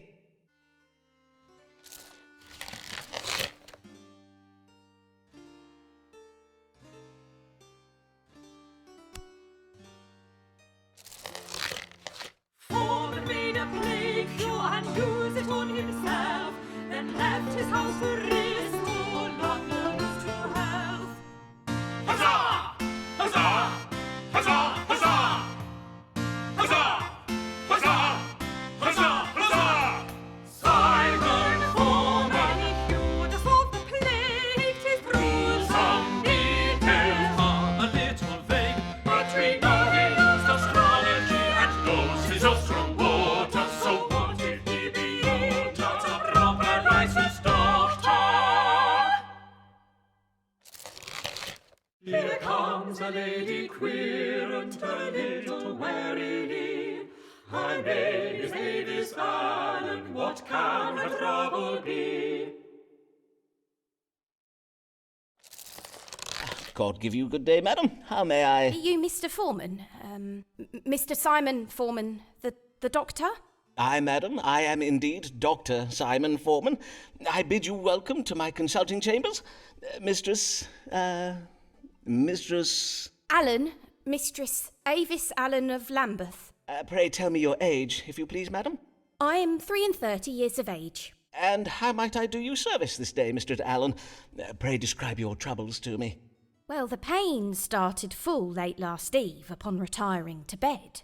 Oh, not that I am in the habit of retiring so late, but my husband did desire a special supper of cold meats to celebrate and give thanks in any case, it started in the night and it continued until dawning. That being the pain in my head, and the chundering. A moment whilst I make note of this. Headache and involuntary purging. Is that all? Aye, that is all. And thinking on it, my complaint does seem most trifling, and you are doubtless busy with important cases. Oh, like the plague! Yea, verily, mayhap I should not have come after all. Good day, Dr. Foreman. I beseech you, pardon me, for I have wasted your time. Prithee, do not go, for I assure you, madam, your case verily is important to me. And 'tis important to you, is it not, Mistress Allen? Else you would not have come this day. Well, aye. Let us consult the stars now then, shall we? What is the cause of Mistress Allen's suffering?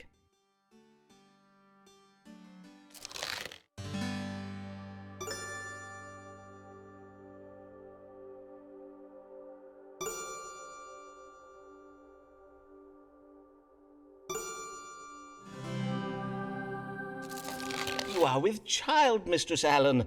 'Twas the reason for your celebration last even, methinks? Aye, but how did you know? I can see it in my chart, madam. There is a planet aligned with Scorpio at present, Scorpio being the constellation that rules over such matters. Pray tell, how long has it been since your monthly courses? It has been 14 weeks since my courses, and yesterday I did feel the child quicken. So, indeed, 'twas the cause for our celebration, as you say. For I have been with child before, you see, but 'tis never. And Mr. Allen and I do pray this one will be born alive. There, dear lady. The presence of the planet Mercury in my chart does suggest you suffer from anxious passions on account of your condition, and given your ill-favoured history, I warrant 'twas the twin burdens of hope and fear that provoked your troubles last even. Oh, I see. Pray take this flask of wine, madam. It has been infused with cloves, ginger root, and cinnamon. Drink of it each morning, and you should soon feel much improved. Verily, I will do as you advise. I thank ye heartily, sir. Fare you well, Dr. Foreman. Fare you well, Mistress Allen.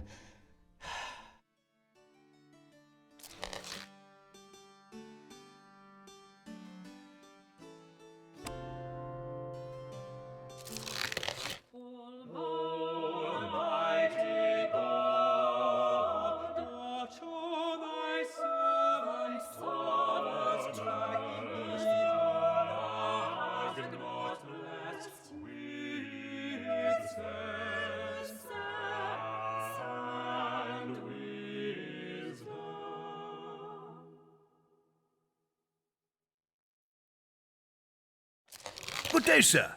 You are Simon Foreman, the physician, are you not? These are your rooms. Indeed, I am he, and well met, sir. Be it Thomas Blagg I have the honour of welcoming to my humble consulting chambers, the Dean of Rochester Cathedral? Indeed, 'tis I, Thomas Blagg. Though it is not upon church business that I come to you this day. 'Tis upon a matter of my own that I require counsel. I have lately been offered some very lucrative investment opportunities, and, well, it is said that God speaks to us through the stars, does he not? Indeed he does. 'Tis well known that astrology is but a conduit for the word of God, as interpreted using scientifical means. And now, these investments of which you speak, pray tell of them, if you please. 2 merchant ships will shortly set sail on very lucrative trading expeditions. I do not possess the coin to invest in both. Hence, I must choose between them. And I must choose very wisely indeed. For sea voyages are most perilous, and if my ship were to founder or be captured by pirates, I would lose my entire investment. Aye, forsooth, 'twould be most lamentable. To say nothing of the poor souls who might lose their lives. Who are, naturally, the greater of my concerns. Aye, naturally. And whither might these ships be bound? The first is bound for the Spice Islands of the East. 'Tis a voyage to be undertaken by a ship named the Conquering Cherub. The other is the Pride of Yarmouth. She is to bring back sugar from the Americas. Have you now the information you require? Then perchance you may divine for me upon which of these two ships our Lord God has bestowed his divine blessing. Aye, Dean Blagg, we may now consult the stars. Should Thomas Blagg invest in the voyage of the Conquering Cherub, or that of the Pride of Yarmouth?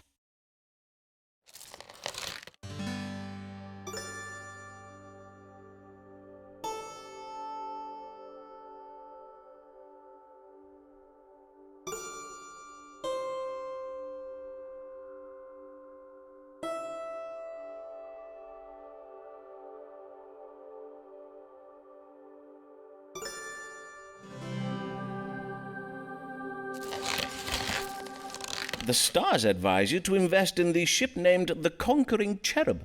I see. And why is that? Well, I have calculated that at this very hour, upon this very day, the planet Mars and the constellation Scorpio do both dwell in that part of the sky we call the House of Children. And, as it happens, Mars is the ruler of Scorpio, hence we may say that Mars is presently exalted. Mars has been exalted by Scorpio, you say? And what might that mean? When exalted, Mars represents victory. And so, with victory in the House of Children, we may read this as a victorious child. Ergo, the Conquering Cherub. Ah, I see. For a cherub is a kind of child, is it not? In sooth, I do find the science of astrology verily fascinating. I thank you, Dr. Foreman. You have been most helpful.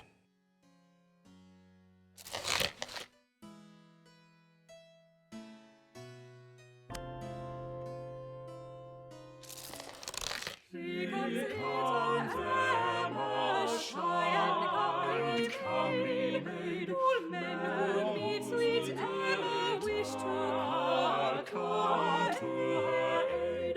Timid as a little bird, frighted by an unkind maid, be gentle,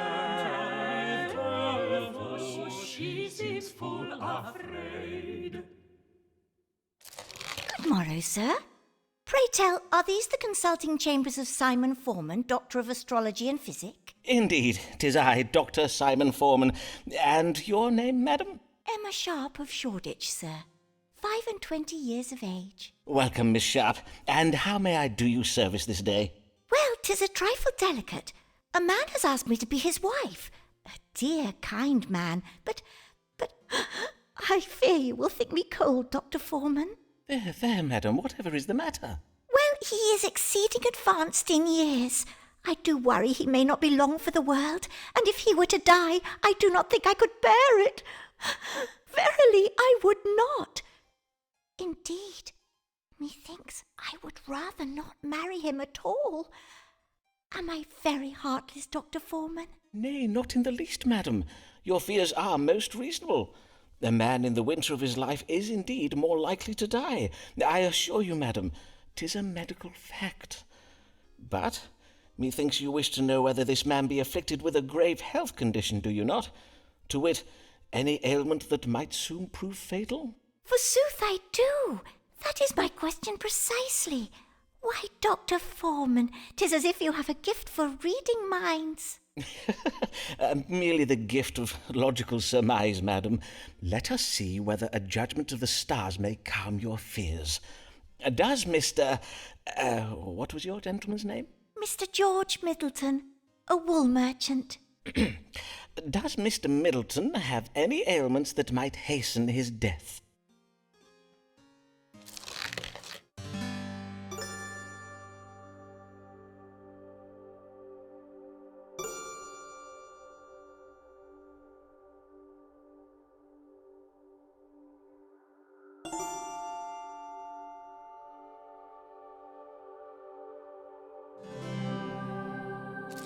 I am full sorry, madam, but the stars give heavy news.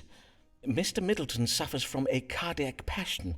Indeed, his heart may stop at any moment. He must avoid anything that might alarm or trouble his vital spirits. One shock could be enough to kill him. Oh, woe, alas, poor Mr. Middleton. I thank you for your kind understanding, Dr. Foreman, and for your discretion in this matter. I will at once to my family go and beseech them not to make me accept Mr. Middleton's proposal. God give you good day, Dr. Foreman.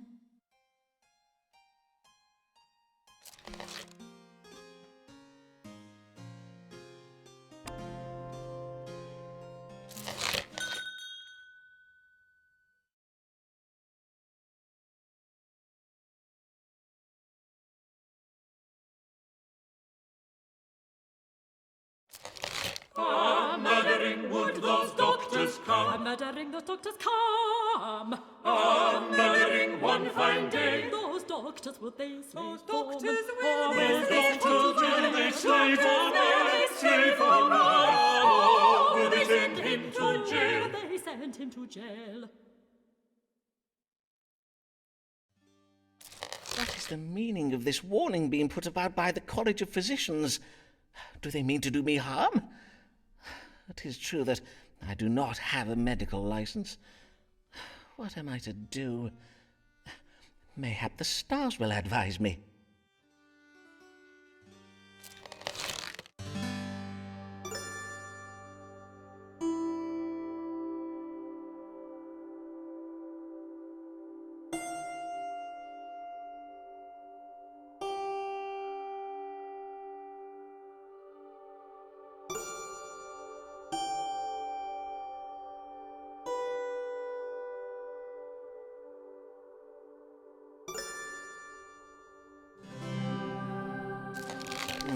I see. These doctors have waged war against me, and the only way to stop them is to obtain a medical license. And in the House of Religion... yes, a reminder that the Archbishop has the power to grant such licenses. Mayhap I will one day find a way to petition him for one. In the meantime, I must serve my querents well, for if I do, they will doubtless favour me with letters of recommendation I can use to petition the University of Cambridge to grant me a licence.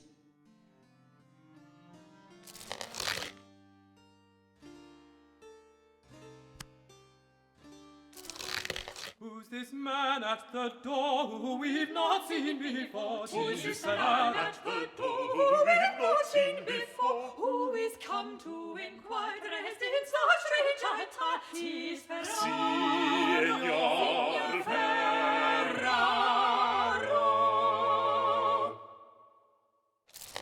Good day to you, sir. Oh, I see you're having some difficulties. William, fetch my guest a chair. No, it's good. I am just a little stiff. As you wish. Mr. Signor Riccardo Ferraro. I am a gentleman of Venezia, come to make a trade in London. Venice? 'Tis a fine city, I hear. And how may I do you service this day, Signor Ferraro? I am come with una problema medicale, and you are most great dottore who does cure all London, eh? You cure Ferraro too, see? Forsooth, I will seek to do so, Signor. Pray, describe your complaints, if you please. Is burning when I make the water. Pain during urination? See, and is pain down here. Molto pain. And pain in the lower back. Now, let us see what the stars can tell us. What ails Signor Riccardo Ferraro?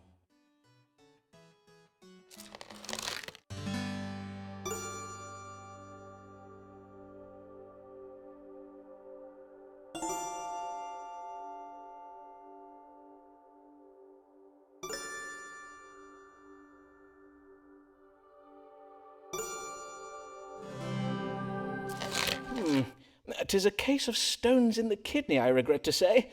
But worry not, Signor. I will give you an ounce of my strong water to dislodge them. Drink this entire flask when you rise at dawn tomorrow. You may then expect to evacuate the stones by way of your privy member within just a few hours." Your famous strong water. This water 'tis said to cure the plague, eh? I thank you, Signor Foreman. And now Riccardo Ferraro bids you good day.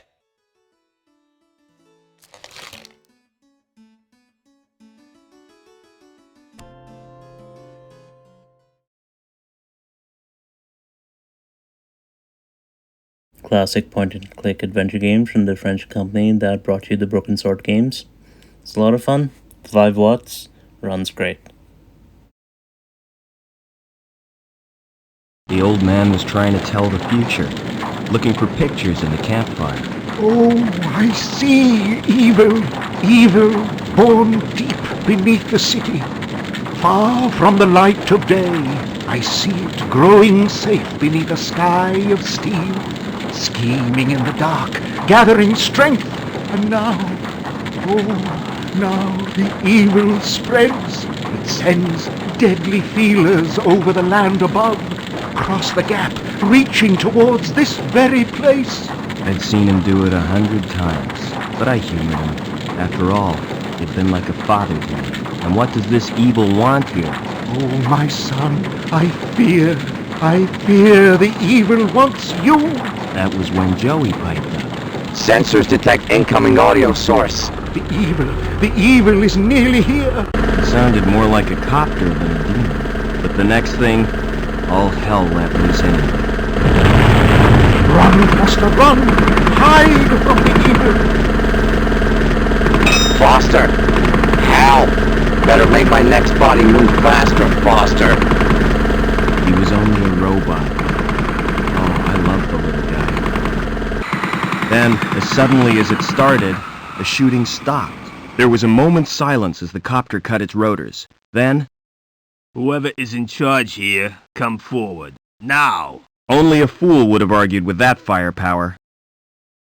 I am the leader of these people. We are peaceful.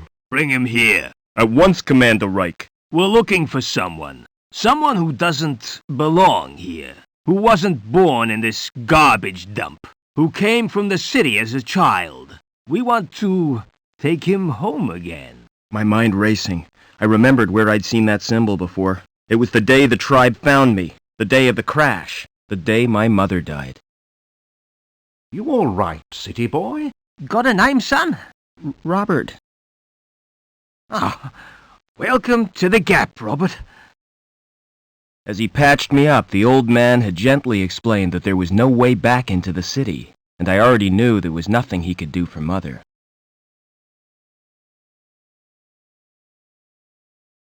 His tribe was poor, but they treated me like one of their own. I learned how to survive in the wasteland they called the Gap, and scavenging from the city dumps. As the years passed, I forgot my life in the city, discovered new talents. Ha! I'm your friend. Call me Joey. And got a second name. This is what we'll call you. Now that you've come of age, son, we found you, fostered you, so that makes you Robert Foster. Wasted enough time. Give us the runaway, or we'll shoot everyone. Starting with you, Granddad. The old man had been right for once. It was me they wanted. No, my son. Don't let the evil take you. Run! DNA scan confirms it's him, sir. Evil had come to the Gap, just as he said. Take him. But had the old man seen why it wanted me, or what it would do next? It was too late to ask him now. Leaving destruction zone, Commander Reich. Good. Detonate. Much too late. Why, you murdering? Keep him quiet! All I could do was wait, just like on a hunt. Just like the old man taught me. Wait and be ready. It was dawn when we reached the city. Land in the Central Security Compound. A dawn my tribe would never see. They were no more than a note in Reich's book now. Yes, sir. Locking on automatic landing beacon. But what was I? Why did... Sir, the guidance system, it's gone crazy. We're going to hit! Maybe I'd get some answers now. If I survived another copter crash.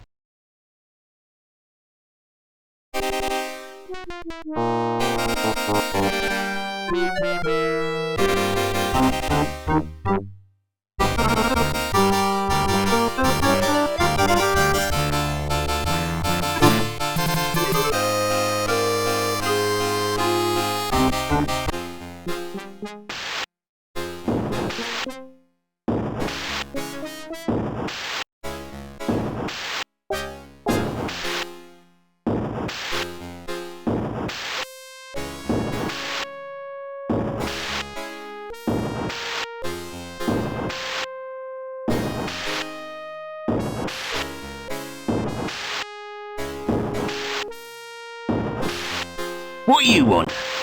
Looking for a saboteur from the Gap. He crashed a chopper and escaped. Oh, sounds dangerous to me. Don't worry, he's not going anywhere. We cut the power to the elevator, and the crash has blocked the walkway. What if he comes in here? You'll be fine. We posted guards. And Reich wants to hunt him down personally. Right, eh? This guy must be important. Yeah, we got orders direct from Link. Take him alive before he does any more damage. Best of luck to you. These guys are out to get me, but why? They already destroyed my home and my people. Well, Reich, whoever you are, it's retribution time. Gotta be clever. Play them at their own game. First thing is to get Joey running again.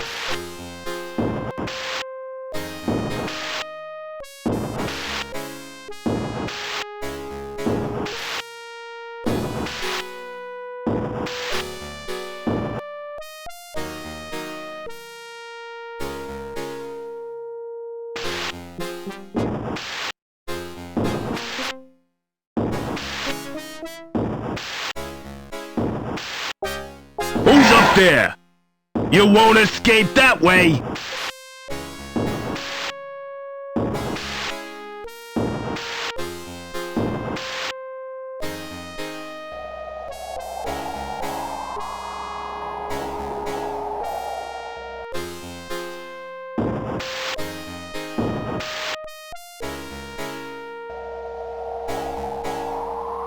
He must have jumped. Fell all the way to ground level. Phew. Lucky escape.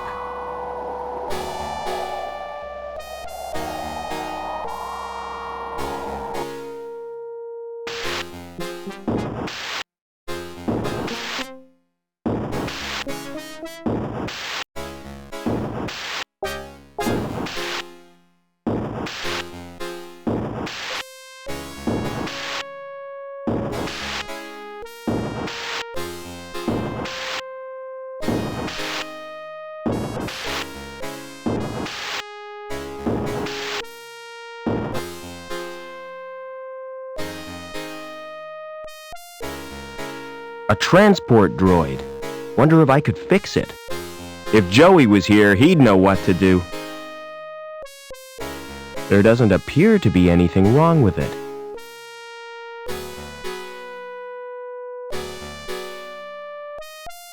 It's a robot shell. Rusty, but it might work.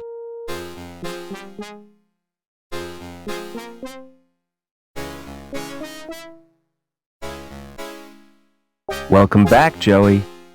Is this the best shell you could find? Listen, we're in deep trouble. You've turned me into a vacuum cleaner. It's functional. Don't be ungrateful. Now, I don't know where we are, or why we were brought here, but I intend to get some answers. I've got a weird reading from my scanner. We're 120 meters above the ground. We've got to find a way down, and keep out of the way of security.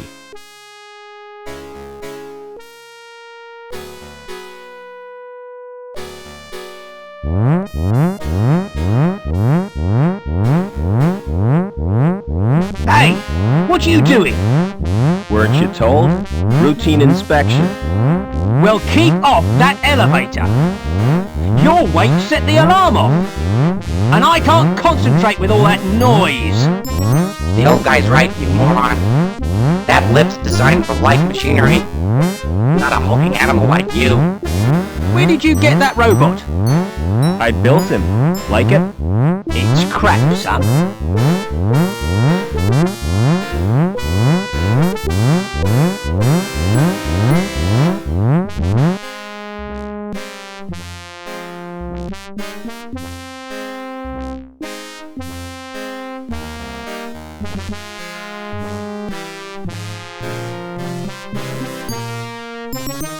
Excuse me. What now? Who's in charge around here? Not me. I just work here. Hobbins is the name. Who's in charge, and where can I find him? It's Lamb you'll be wanting. He's the supervisor. I see. And who does he work for? The council, of course. Tell me more about the council. They govern the city, with the help of Link. What's that? The computer they built as their advisor. What was it like before Link? Ah, those were the days, son. We didn't have the problems we got now. So who built the computer? Search me. Flipping research scientist, probably. How come your fire exit leads nowhere? You been up there? It's not safe. I could see that. If you break your legs, don't come running to me for sympathy. What did security want? After a saboteur. You seen anything suspicious? I saw a wrecked helicopter. Yeah, seems it blocked the walkway. So we're stuck in this block. What goes on in here? It's me workshop. Like it? I don't think much of the paint work. Yeah, I know what you mean.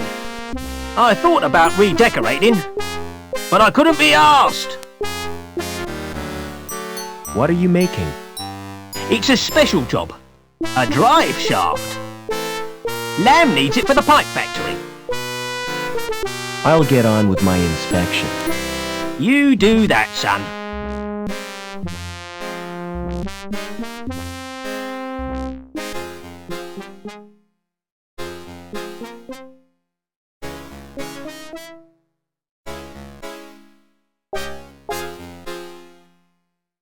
Can you start that transport? Do yourself, Foster. I'm just a cleaning droid, remember?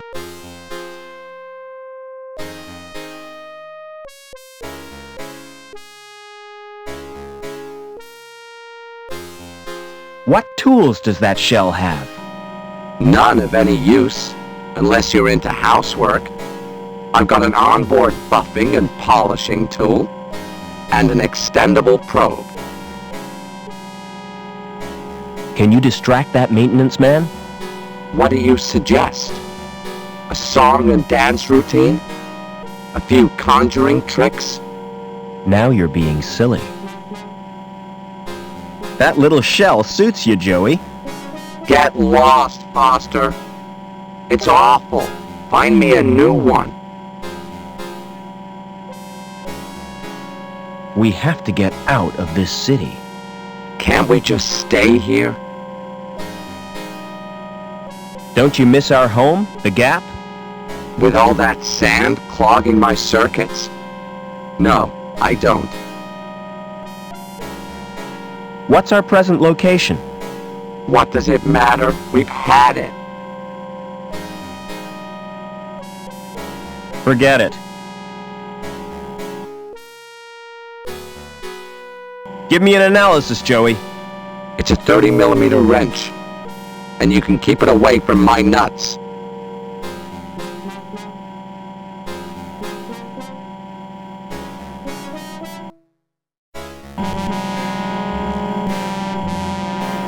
Excuse me. What now? Where am I? You're in the Union City recycling plant. Do you buy scrap metal? I don't want to be recycled, Rob. I like the show, really. What's the best way out of the city?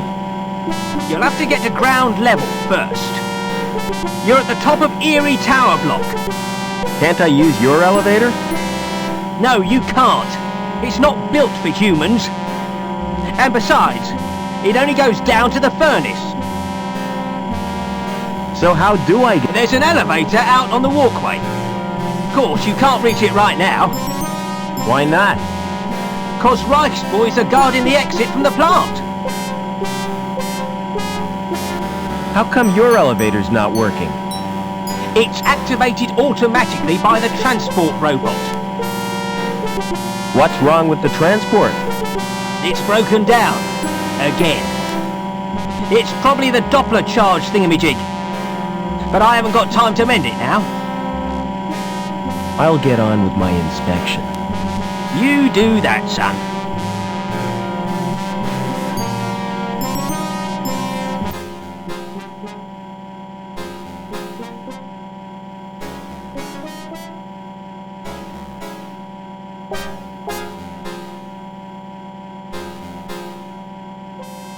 Can you start that transport? You don't give up, do you? Have you found out what's wrong with it? It's the, Knopfler charge reducer thingy. In that case, all it needs is a jump start.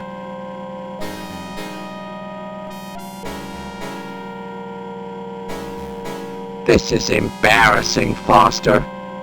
You're not gonna watch, are you? I always suspected you of being a voyeur.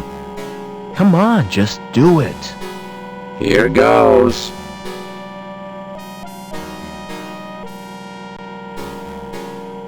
There.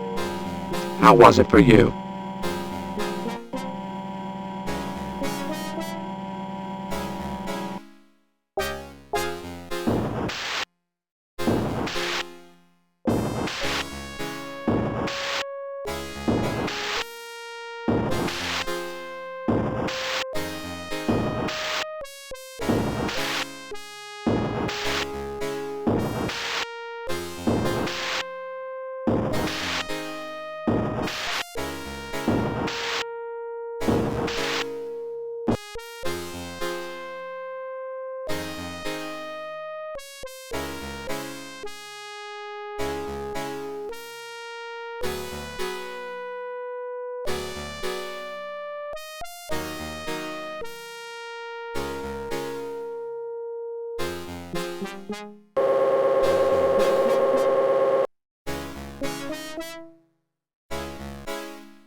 No buttons, just a thin slot.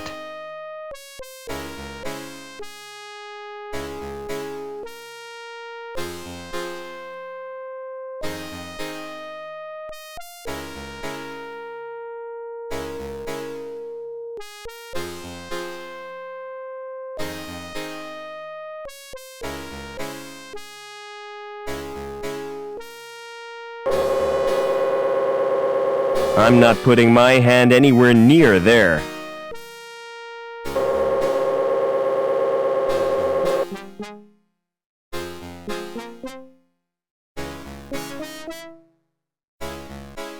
Can you open that door? I'll give it a try.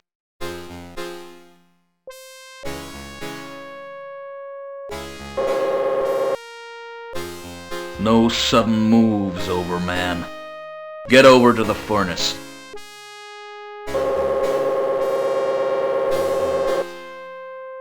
You're Officer Reich, I presume. You've made a mistake. I'm not Overman.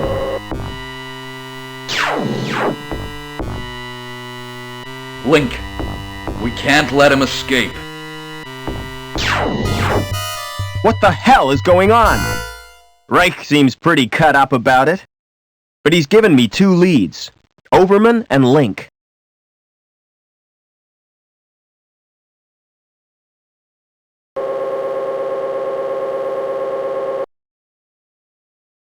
He was carrying an ID card. The card may be useful.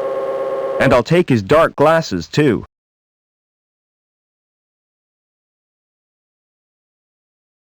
It's much too high to reach. Whoever is monitoring that camera saved my life. But who? And why?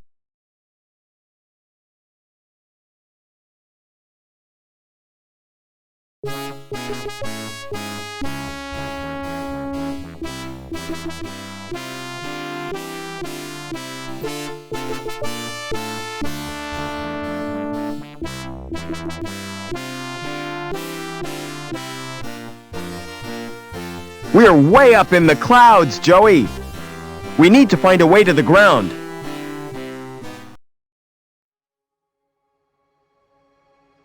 Here we're seeing the sequel to Beneath a Steel Sky called Beyond a Steel Sky.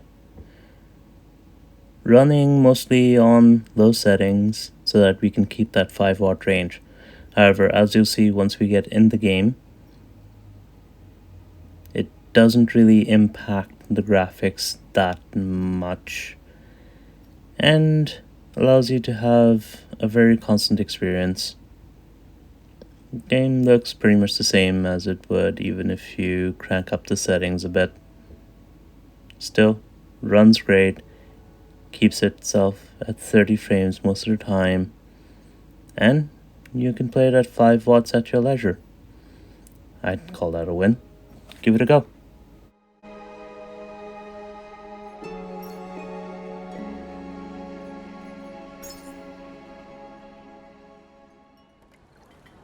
I'd already decided it was going to be my last night in Max's village. I was sorry to be leaving, but I was restless again. Beware! The day grows dark, and demons stalk the gap by night. Harsh old woman, stop your superstitious nonsense. Besides, this is the best time of day for fishing, eh, Milo? Yes, Dad. Look, Foster! I use these broken sensors to make a fish alarm. It detects the fish before it bites. Nice work, Milo. Milo was just like me as a boy, and the tech skills I'd taught him would help the village after I left. Do you really have to go, Foster? How can we ever pay you back for all you've done? It's been my pleasure, Max. One of Anita's pies will be payment enough. I owed the Gap folks so much. My first tribe fostered me when I was orphaned all those years ago. They taught me how to recycle tech scavenged from city dumps. Soon, I even built myself a playmate. I'm your friend. Call me Joey. Joey and I were always together. As I grew, I upgraded him. He became the best friend I ever had. But then... Foster! Foster, wake up! The sensors detect a fish. It's a big one. What the? It was no fish. Max, keep back! Milo! Dad! What are they? Max! Drop him, you...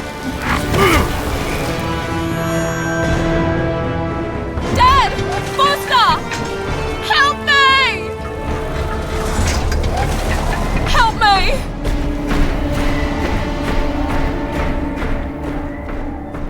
Milo had gone. The machine, too. But its riders had left something behind. Max? Milo? What's happened, Foster? Where's my son? Max? Max! Oh, no! I told them there were demons stalking the dark. The stalker that attacked us was a machine, not a demon. Please, Foster, I don't understand. What happened? I told Anita everything I could, though I knew very little.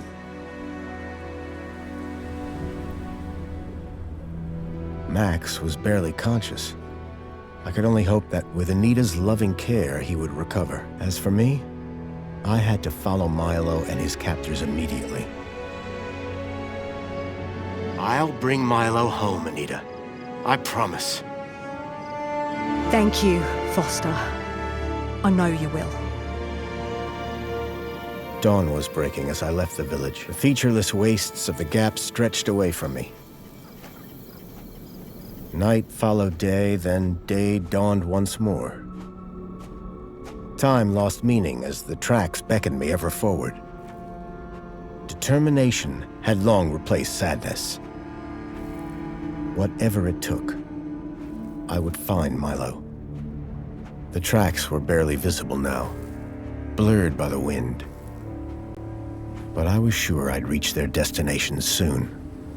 Then I saw the thing I feared the most approaching. Sandstorm.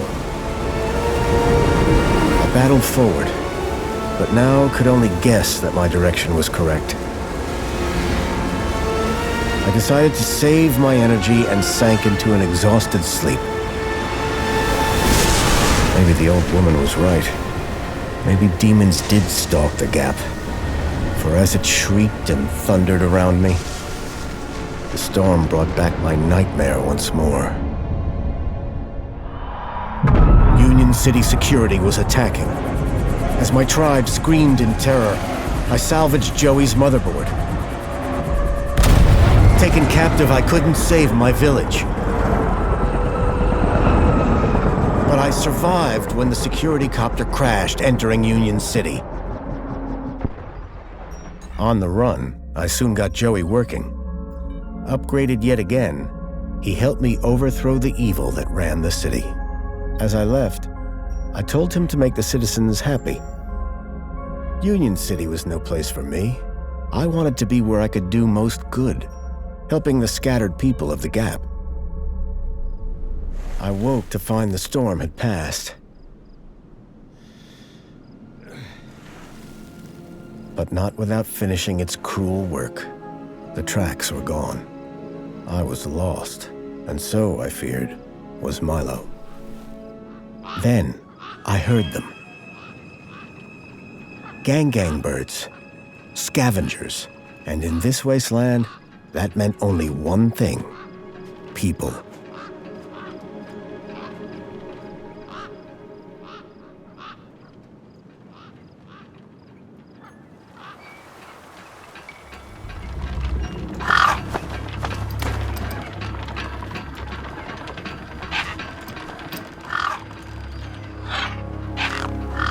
Despair turned to hope.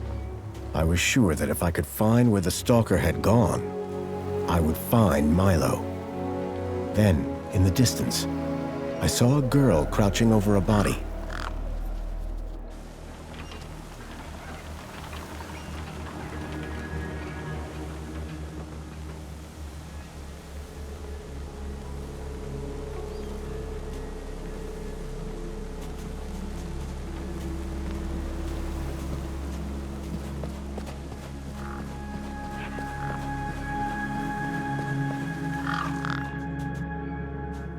The girl was holding a device to the lifeless hand. Hey, excuse me. Who the hell are you? I'm searching for a vehicle that... No! Damn birds! Wait, I just... Whatever that device was, the bird had it now.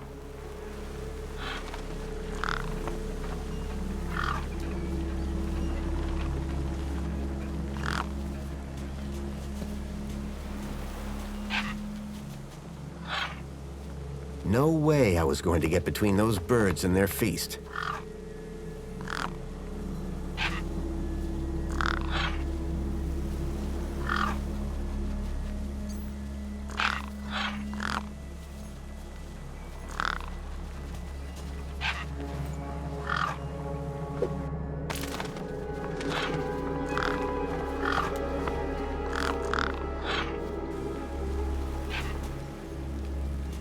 The girl had been doing something to the guy's hand. I wondered what. He'd clearly been dead for days.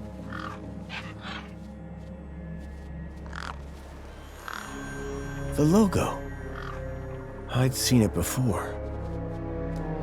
On the androids that had taken Milo. The girl was my only lead. I had to follow her.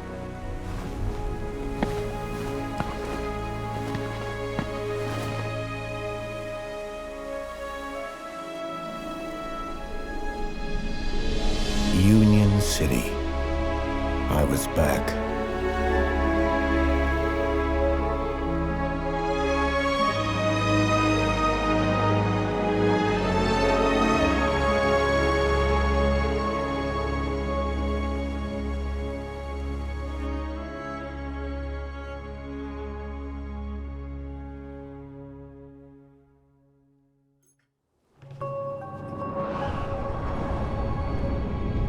Over the years, I'd heard rumors of how the city had thrived since I'd left Joey in charge.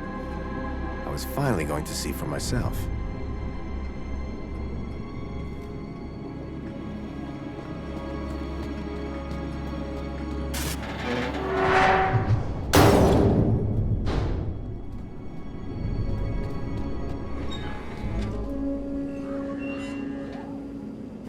Huh? Halt!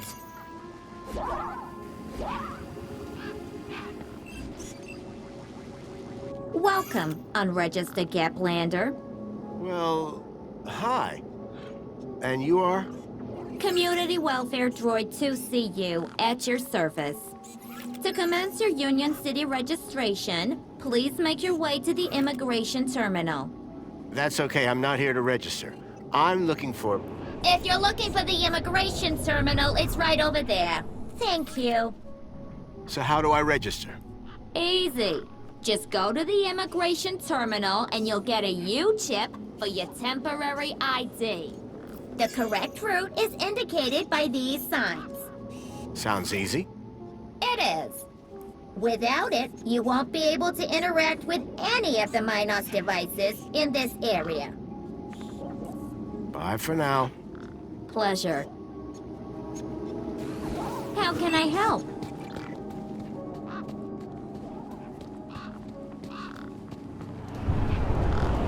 There was a strange smell, and it was coming from the truck.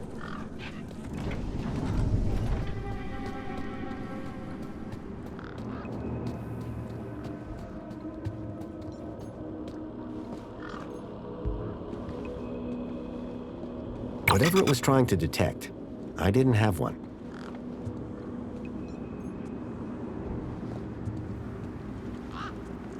Welcome to the Union City Registration Terminal. Please place your hand below to receive your U-chip implant.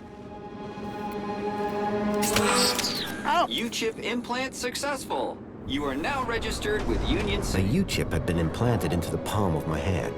I wasn't sure how it was going to help me.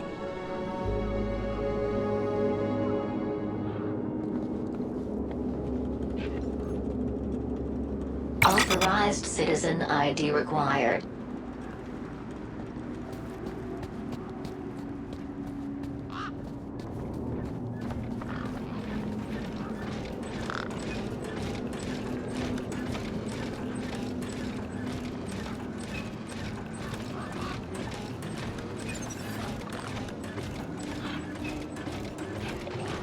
Excuse me. Oh, hello, visitor. What's up with your bollard? Maybe I can help. You? Sure. Hey, listen, Mr. Gaplander. It's totally cute that you want to help. But this mechanism's a teeny bit more advanced than what you're used to. You'd be surprised. I'm pretty handy with these sorts of things. Sorry, got to get back to this bollard. It ain't gonna fix itself. I called upon my extensive background in engineering.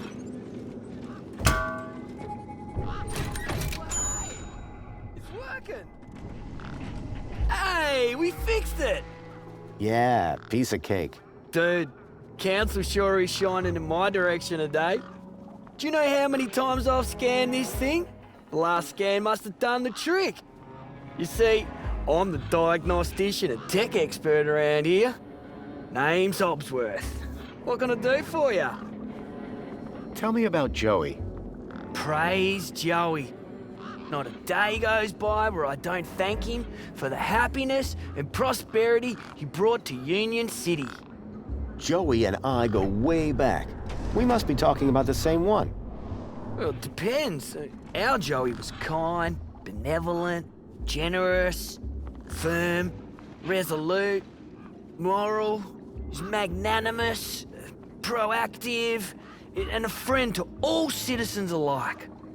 Does that sound like your Joey? My Joey was more of a sarcastic pain in the... But he was my best friend.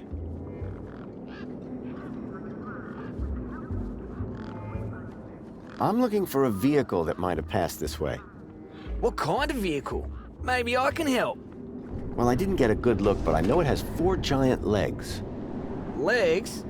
Word to the wise man. Vehicles have wheels. Not this one. It walked on the sand. And it was, shaped like a dog. Whoa. That doesn't sound like any vehicle I've ever heard of. And I've got more magazines under my bed than you can even imagine. See you around, Hobsworth. Oh, before I forget, I really appreciate your patience back there when I was fixing the bridge. Let me thank you properly. Give me your hand.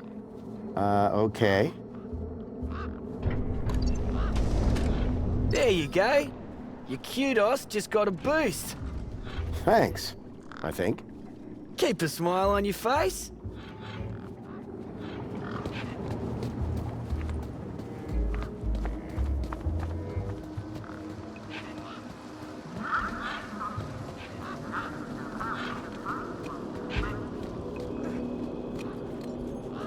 Hey, kid. Hey, weird guy. My name's not Weird Guy. I'm Pixel. It's easy to remember because it rhymes with pickle. So it does. I'm Foster. I'll remember that easy because your name rhymes with fossil and you're old. Thanks, kid. What's wrong with the roundabout? It sucks. Stupid Mr. Hobsworth put a chain on it. He said it was for safety, then he dropped the chain on his foot. Bye. Call it if you need anything.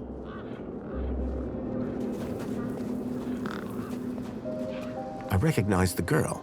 She was the one who'd run away from me earlier. Excuse me. Hello? You! Me what? You're the guy in the desert. And you're the girl with the corpse.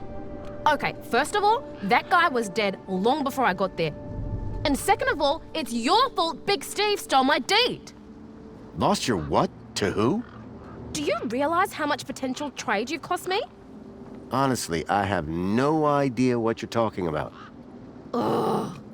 I trade. I'm a trader. Name's Ember. What were you doing out there in the desert with that corpse?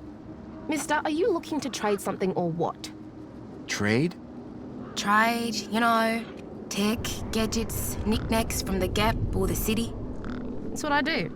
I collect stuff, sell stuff, trade stuff. Only, since you're interfering, let Big Steve fly off with my deed, it'll be a while before I can make proper trades again. Now excuse me. What's a deet? My DEET, man. DTT. Data transfer tool. DEET. What's the deed for? Duh, transferring data. That's what I was doing with that dead fella. Transferring his citizen ID for trading, yeah? You distracted me and Big Steve nabbed it and flew off. Like I said, thanks. Tell me about this deed. Simple. I collect IDs and I use the DEET to swap them. At least I did, until Big Steve grabbed it. Who's Big Steve? You see all these birds all over the place? Big Steve's the purple one, with a beak full of my DEET. What do you trade? Like I said, sometimes people from outside want stuff from the inside. Sometimes people from inside want stuff from the outside. Second one doesn't happen very often, since inside's got, like, everything and free. But it happens. Suppose a guy from outside wanted to get inside. Ah, my most popular item. Until Big Steve took my DEET, that is. That's all for now. Thanks. Anytime. Oh wait, no. Come back if you want to talk business.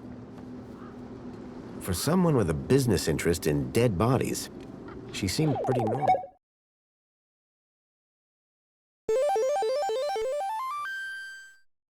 Keeping at 5 watts, we have Blazing Chrome.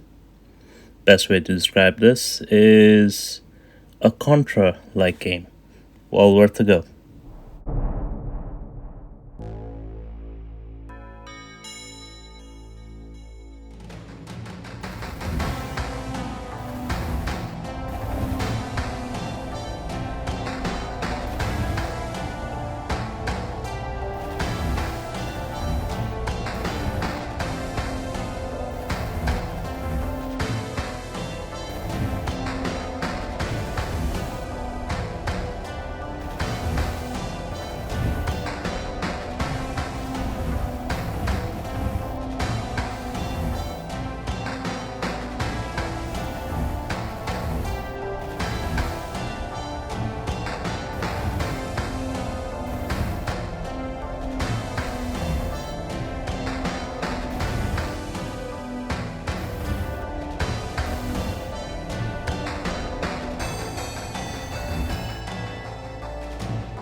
Chrome.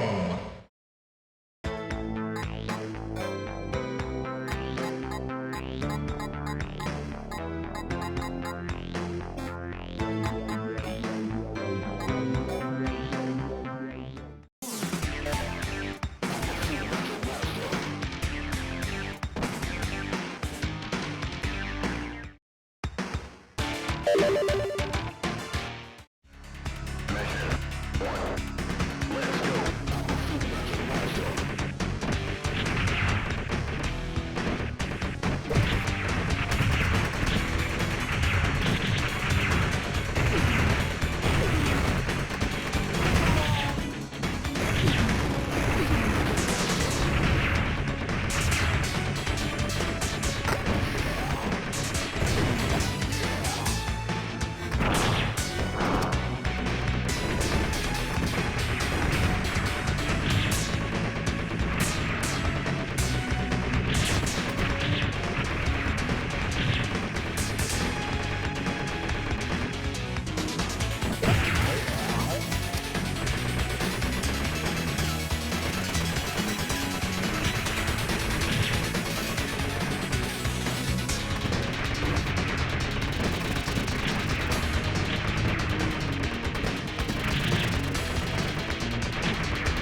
Continuing on at 11 watts, we have BloodRayne Betrayal. Not my favorite BloodRayne game, but it's made by WayForward, who usually make really good 2D platformers. So this is worth a play. It's not going to be your favorite, but you'll have fun playing it. Give it a go.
At 11 watts, we have the incredibly fun Bloodstained Ritual of the Night.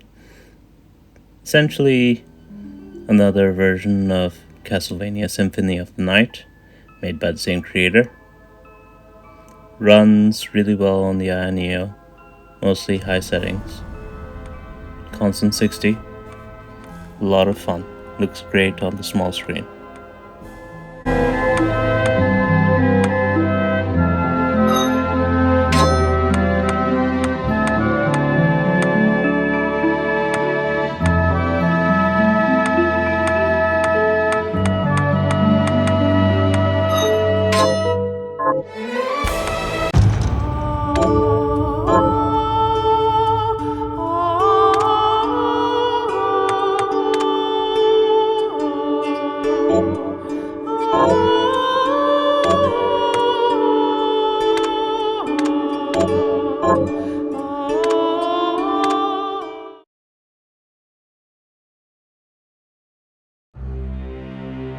The Industrial Revolution ushered in a new era that threatened to transform the values of men.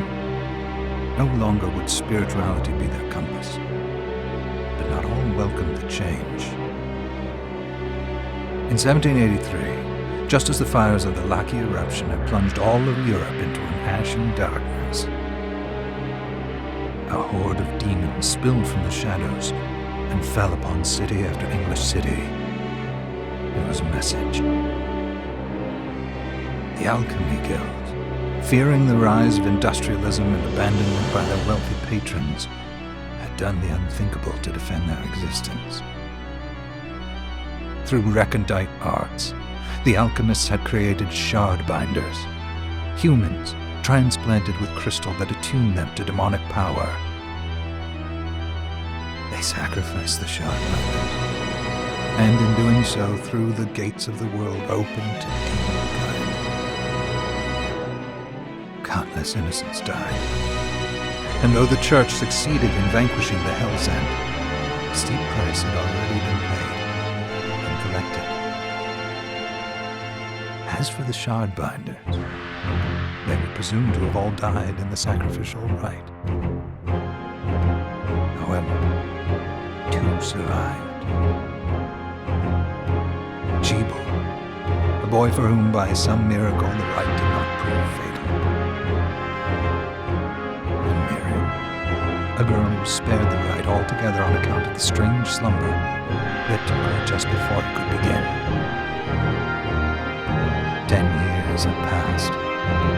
Mankind too soon forgets tragedy. The demons have returned, presaged by a great castle. And on this very hour, Miriam awakens. Upon learning Jebel is the architect of this new, blood-stained ritual, Miriam and the alchemist Johannes set forth for the accursed castle. Their galleon cuts through the water, lancing towards the inevitable.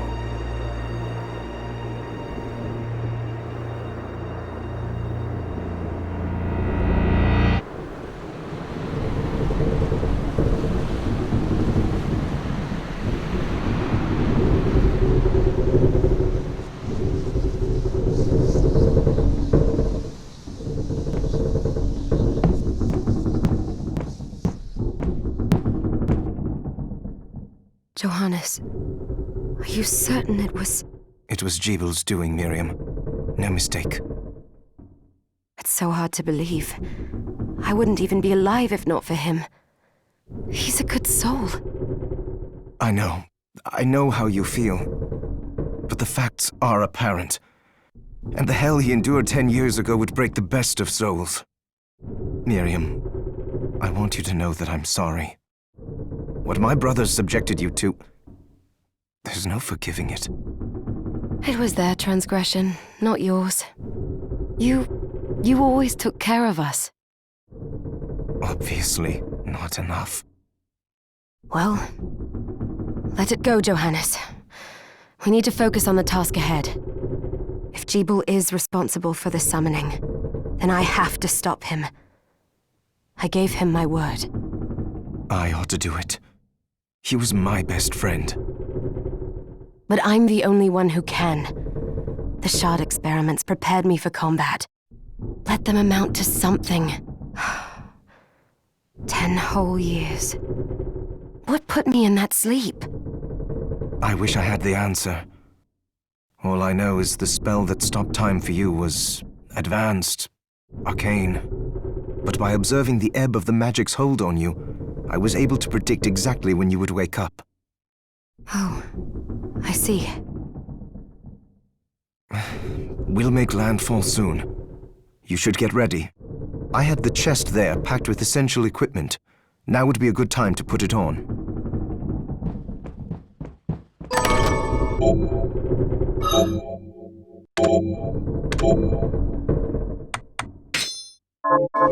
Good. You're prepared. The next order of business is to... I'll take care of it.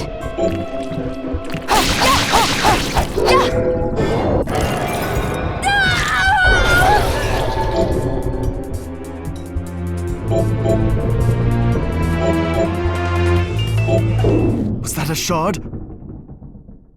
I'd forgotten the way it felt. Like uninvited claws scraping across my bones. The demon's power was transmuted into that shard, which forcibly bonded to the crystal embedded in your body. The strength you gain from it is undeniable, but eventually, the crystal will devour you. I thought the procedure you discovered halted the corruption. It did, but that doesn't guarantee you'll be safe if you start absorbing shards in massive quantities. I know my body's limits better than anyone. And I'm going to need all the power I can get. And if I run into trouble, you can help me. You've done it before. You'll do it again. Thanks for giving me a choice in the matter. Well, I won't let you down. Not if I can help it. Just promise you won't push yourself.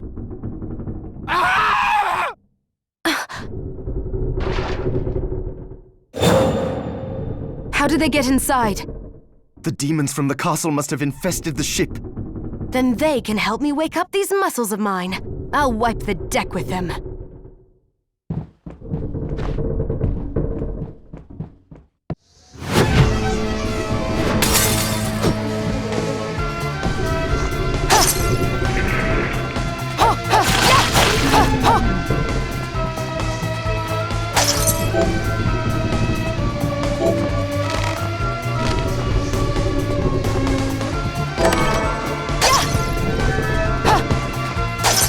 This device responds to magic.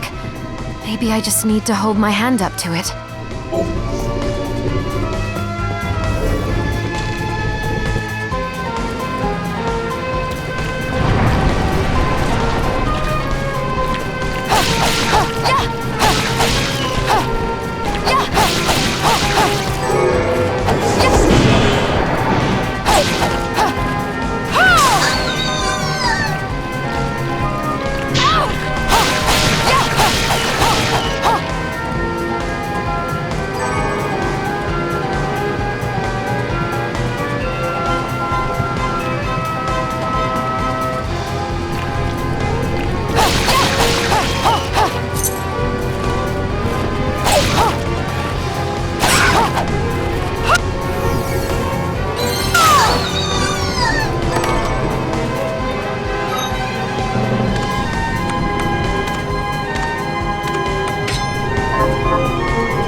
So, Sleeping Beauty, you've decided to awaken. Sheeple, tell me you didn't do this. It doesn't make any sense. How does it not? After all the sins humans wrought upon us? Johannes told me what they did to you. And you're right, it's horrible. But what you're doing now is just as bad. No! No, there you are very wrong. What the alchemists did was reshuffle our bodies. What I intend to do is reshuffle the world. I'd say I've earned the right. Join me, Miriam. You're the only one who understands the pain I feel. What it's like to no longer be human. What? I never thought I'd hear those words from you. I was the one that came to you broken, convinced I was a monster. And you told me... This is nonsense. You told me... Our power doesn't make us good or bad. Our choices do. I'd given up on my humanity, but you restored my hope. Don't you remember? Master Jeeble, we must return.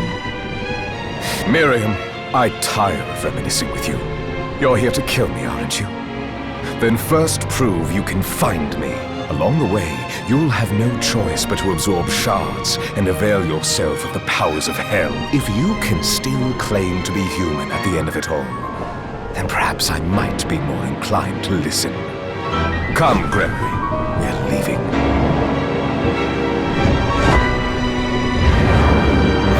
Deeble, wait!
Now for the main event, we have Bright Memory Infinite running at 15 watts. We're going to be running this game at 90% rendering resolution with a mixture of high, medium and low settings. Game runs pretty consistently at 30 FPS. You can try and push it to 60, however, you're not really going to succeed. Game mostly runs at high 30s, low 40s, possibly 50s sometimes, but it's very variable. better to just lock it at 30, call it a day, have a fun experience. Game looks surprisingly good on the Aeneo. Lots of details, lots of fun particle effects.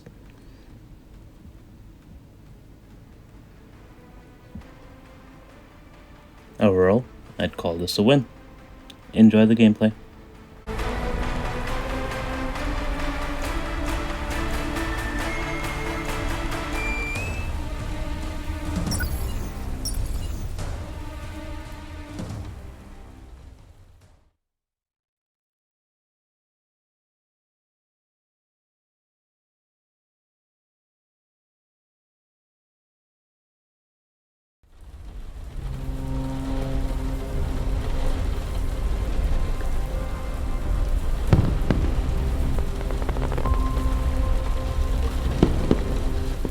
Next up, all throughout the country, people are celebrating the new year with fireworks displays.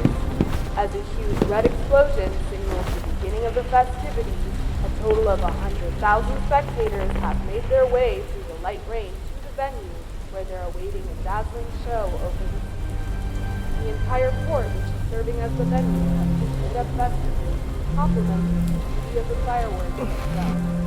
This year, for a display of unprecedented scale, with over 30,000 fireworks being set off. Meanwhile, people have decorated their homes with flowers and lanterns. Hello? Director Chen. What's the matter? Shelia, sorry to disturb you while you're off.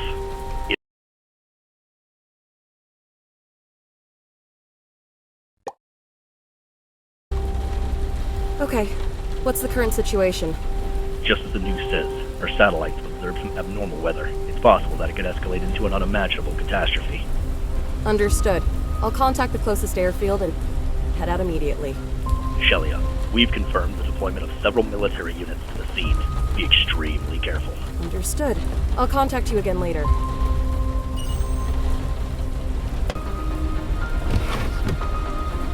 Breaking news. An abnormal weather event has been observed in the sky approximately 20 kilometers outside of the city. Due to these conditions, the fireworks show has been canceled. Please refrain from leaving your home and going outside.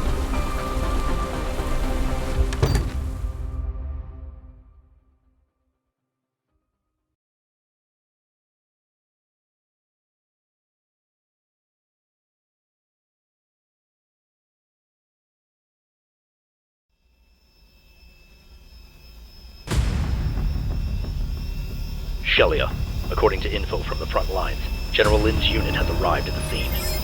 General Lin? The top dog at SAI. They say that tech-wise, even we here at SRO can't hold a candle to his guys.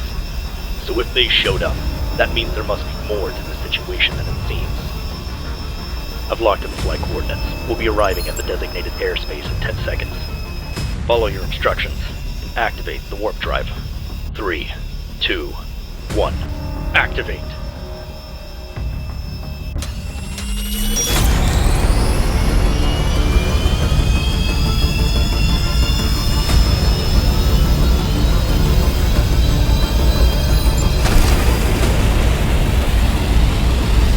We've arrived in the target airspace. The sky is full of thick clouds, and we've got strong winds and lightning. Everything is fine for the moment. No issues. Begin preparations for descent.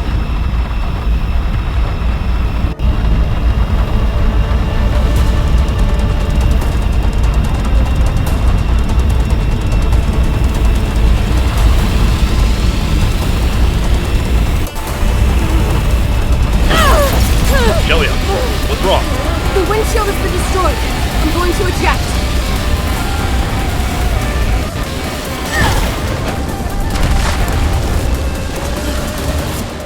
Director Chen, I managed to escape the aircraft. I can see a massive black hole up ahead. A black hole. Understood. I'll inform the other team members. For now, find a safe place to descend. Roger.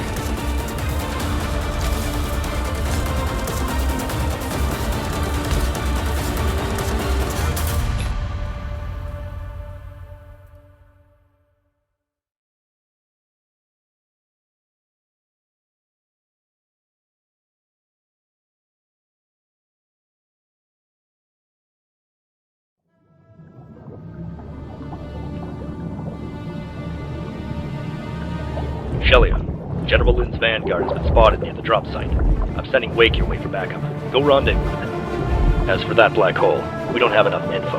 We're counting on your intel. According to satellite intel, General Lynn's unit has already landed. Watch out.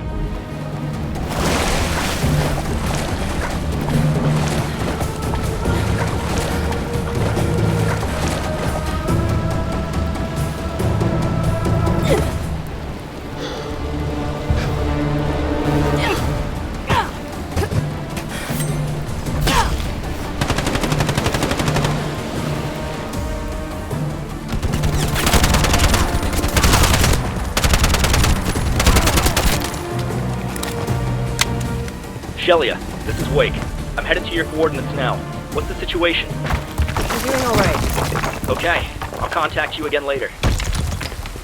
Shelia, any anomalies with the black hole?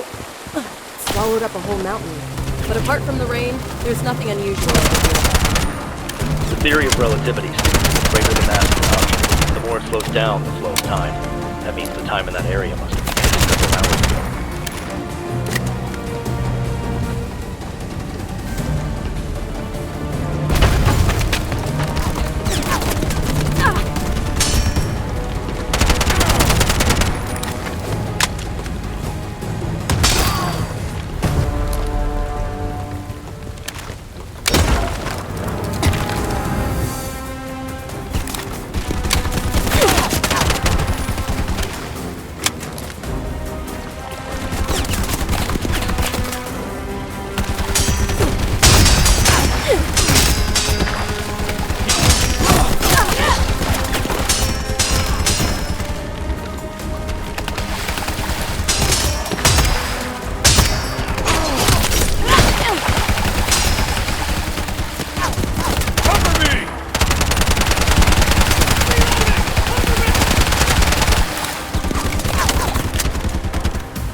Shelia, we've got several hostiles headed your way. Roger.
The magnetic field is unstable.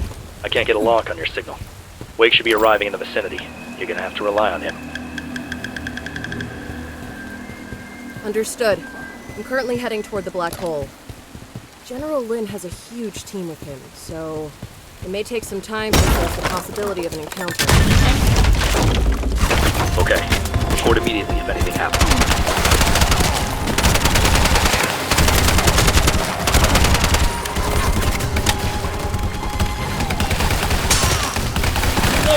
Cover me!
Director Chen, an airliner engulfed in flames just passed overhead.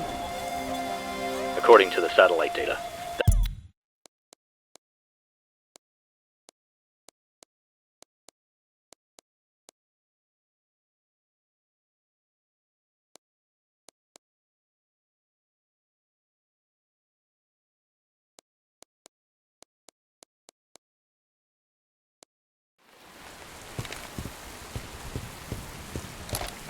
The village is flooded, and there are high voltage lines still in the water.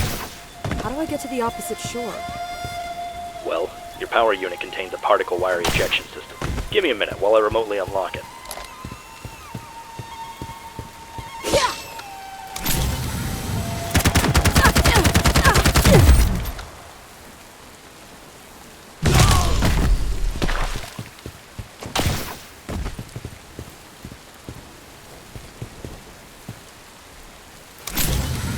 Shelia, there are several enemy ships closing in. What should I do? The ship's armor is missing. You should be able to.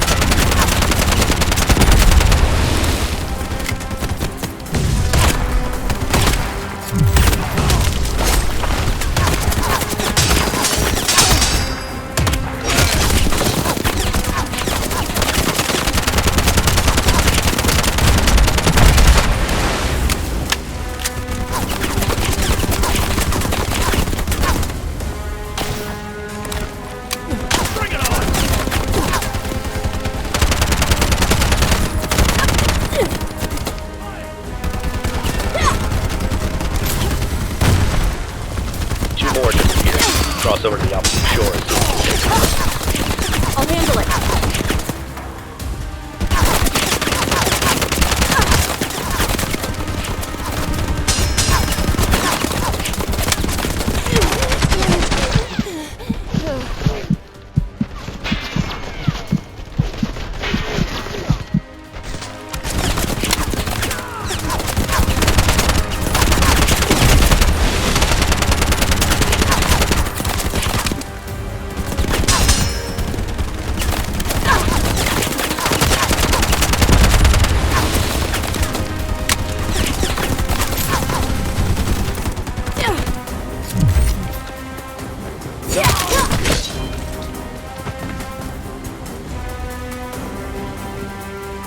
Once you've landed, you should be able to see General Lin's vanguard. Come on! Shoot me!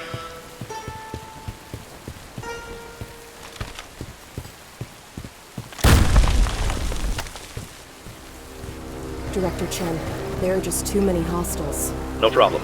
Wake will back you up. Huh? Fake signal flare? Yeah, they'll be focusing on the signal flare. Now is your chance. Roger, I'll take care of this now.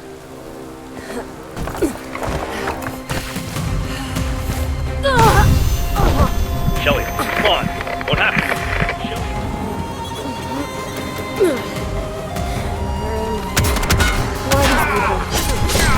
Director Chen! Director Chen, can you read me? Lost the signal.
Shelia, spawn! Director Chen, this is Shelia. What happened? I ended up in this strange space and was attacked by some kind of ancient soldiers. Are you okay? Yes. What happened to the hostiles? They headed off toward the source of the signal flare. That's a strange phenomenon. I'll let the others know.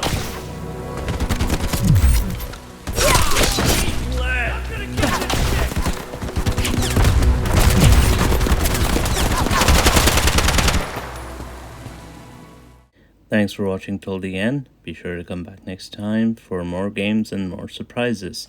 See you then. Like, subscribe. Have a lot of fun. Be kind to each other. Thank you.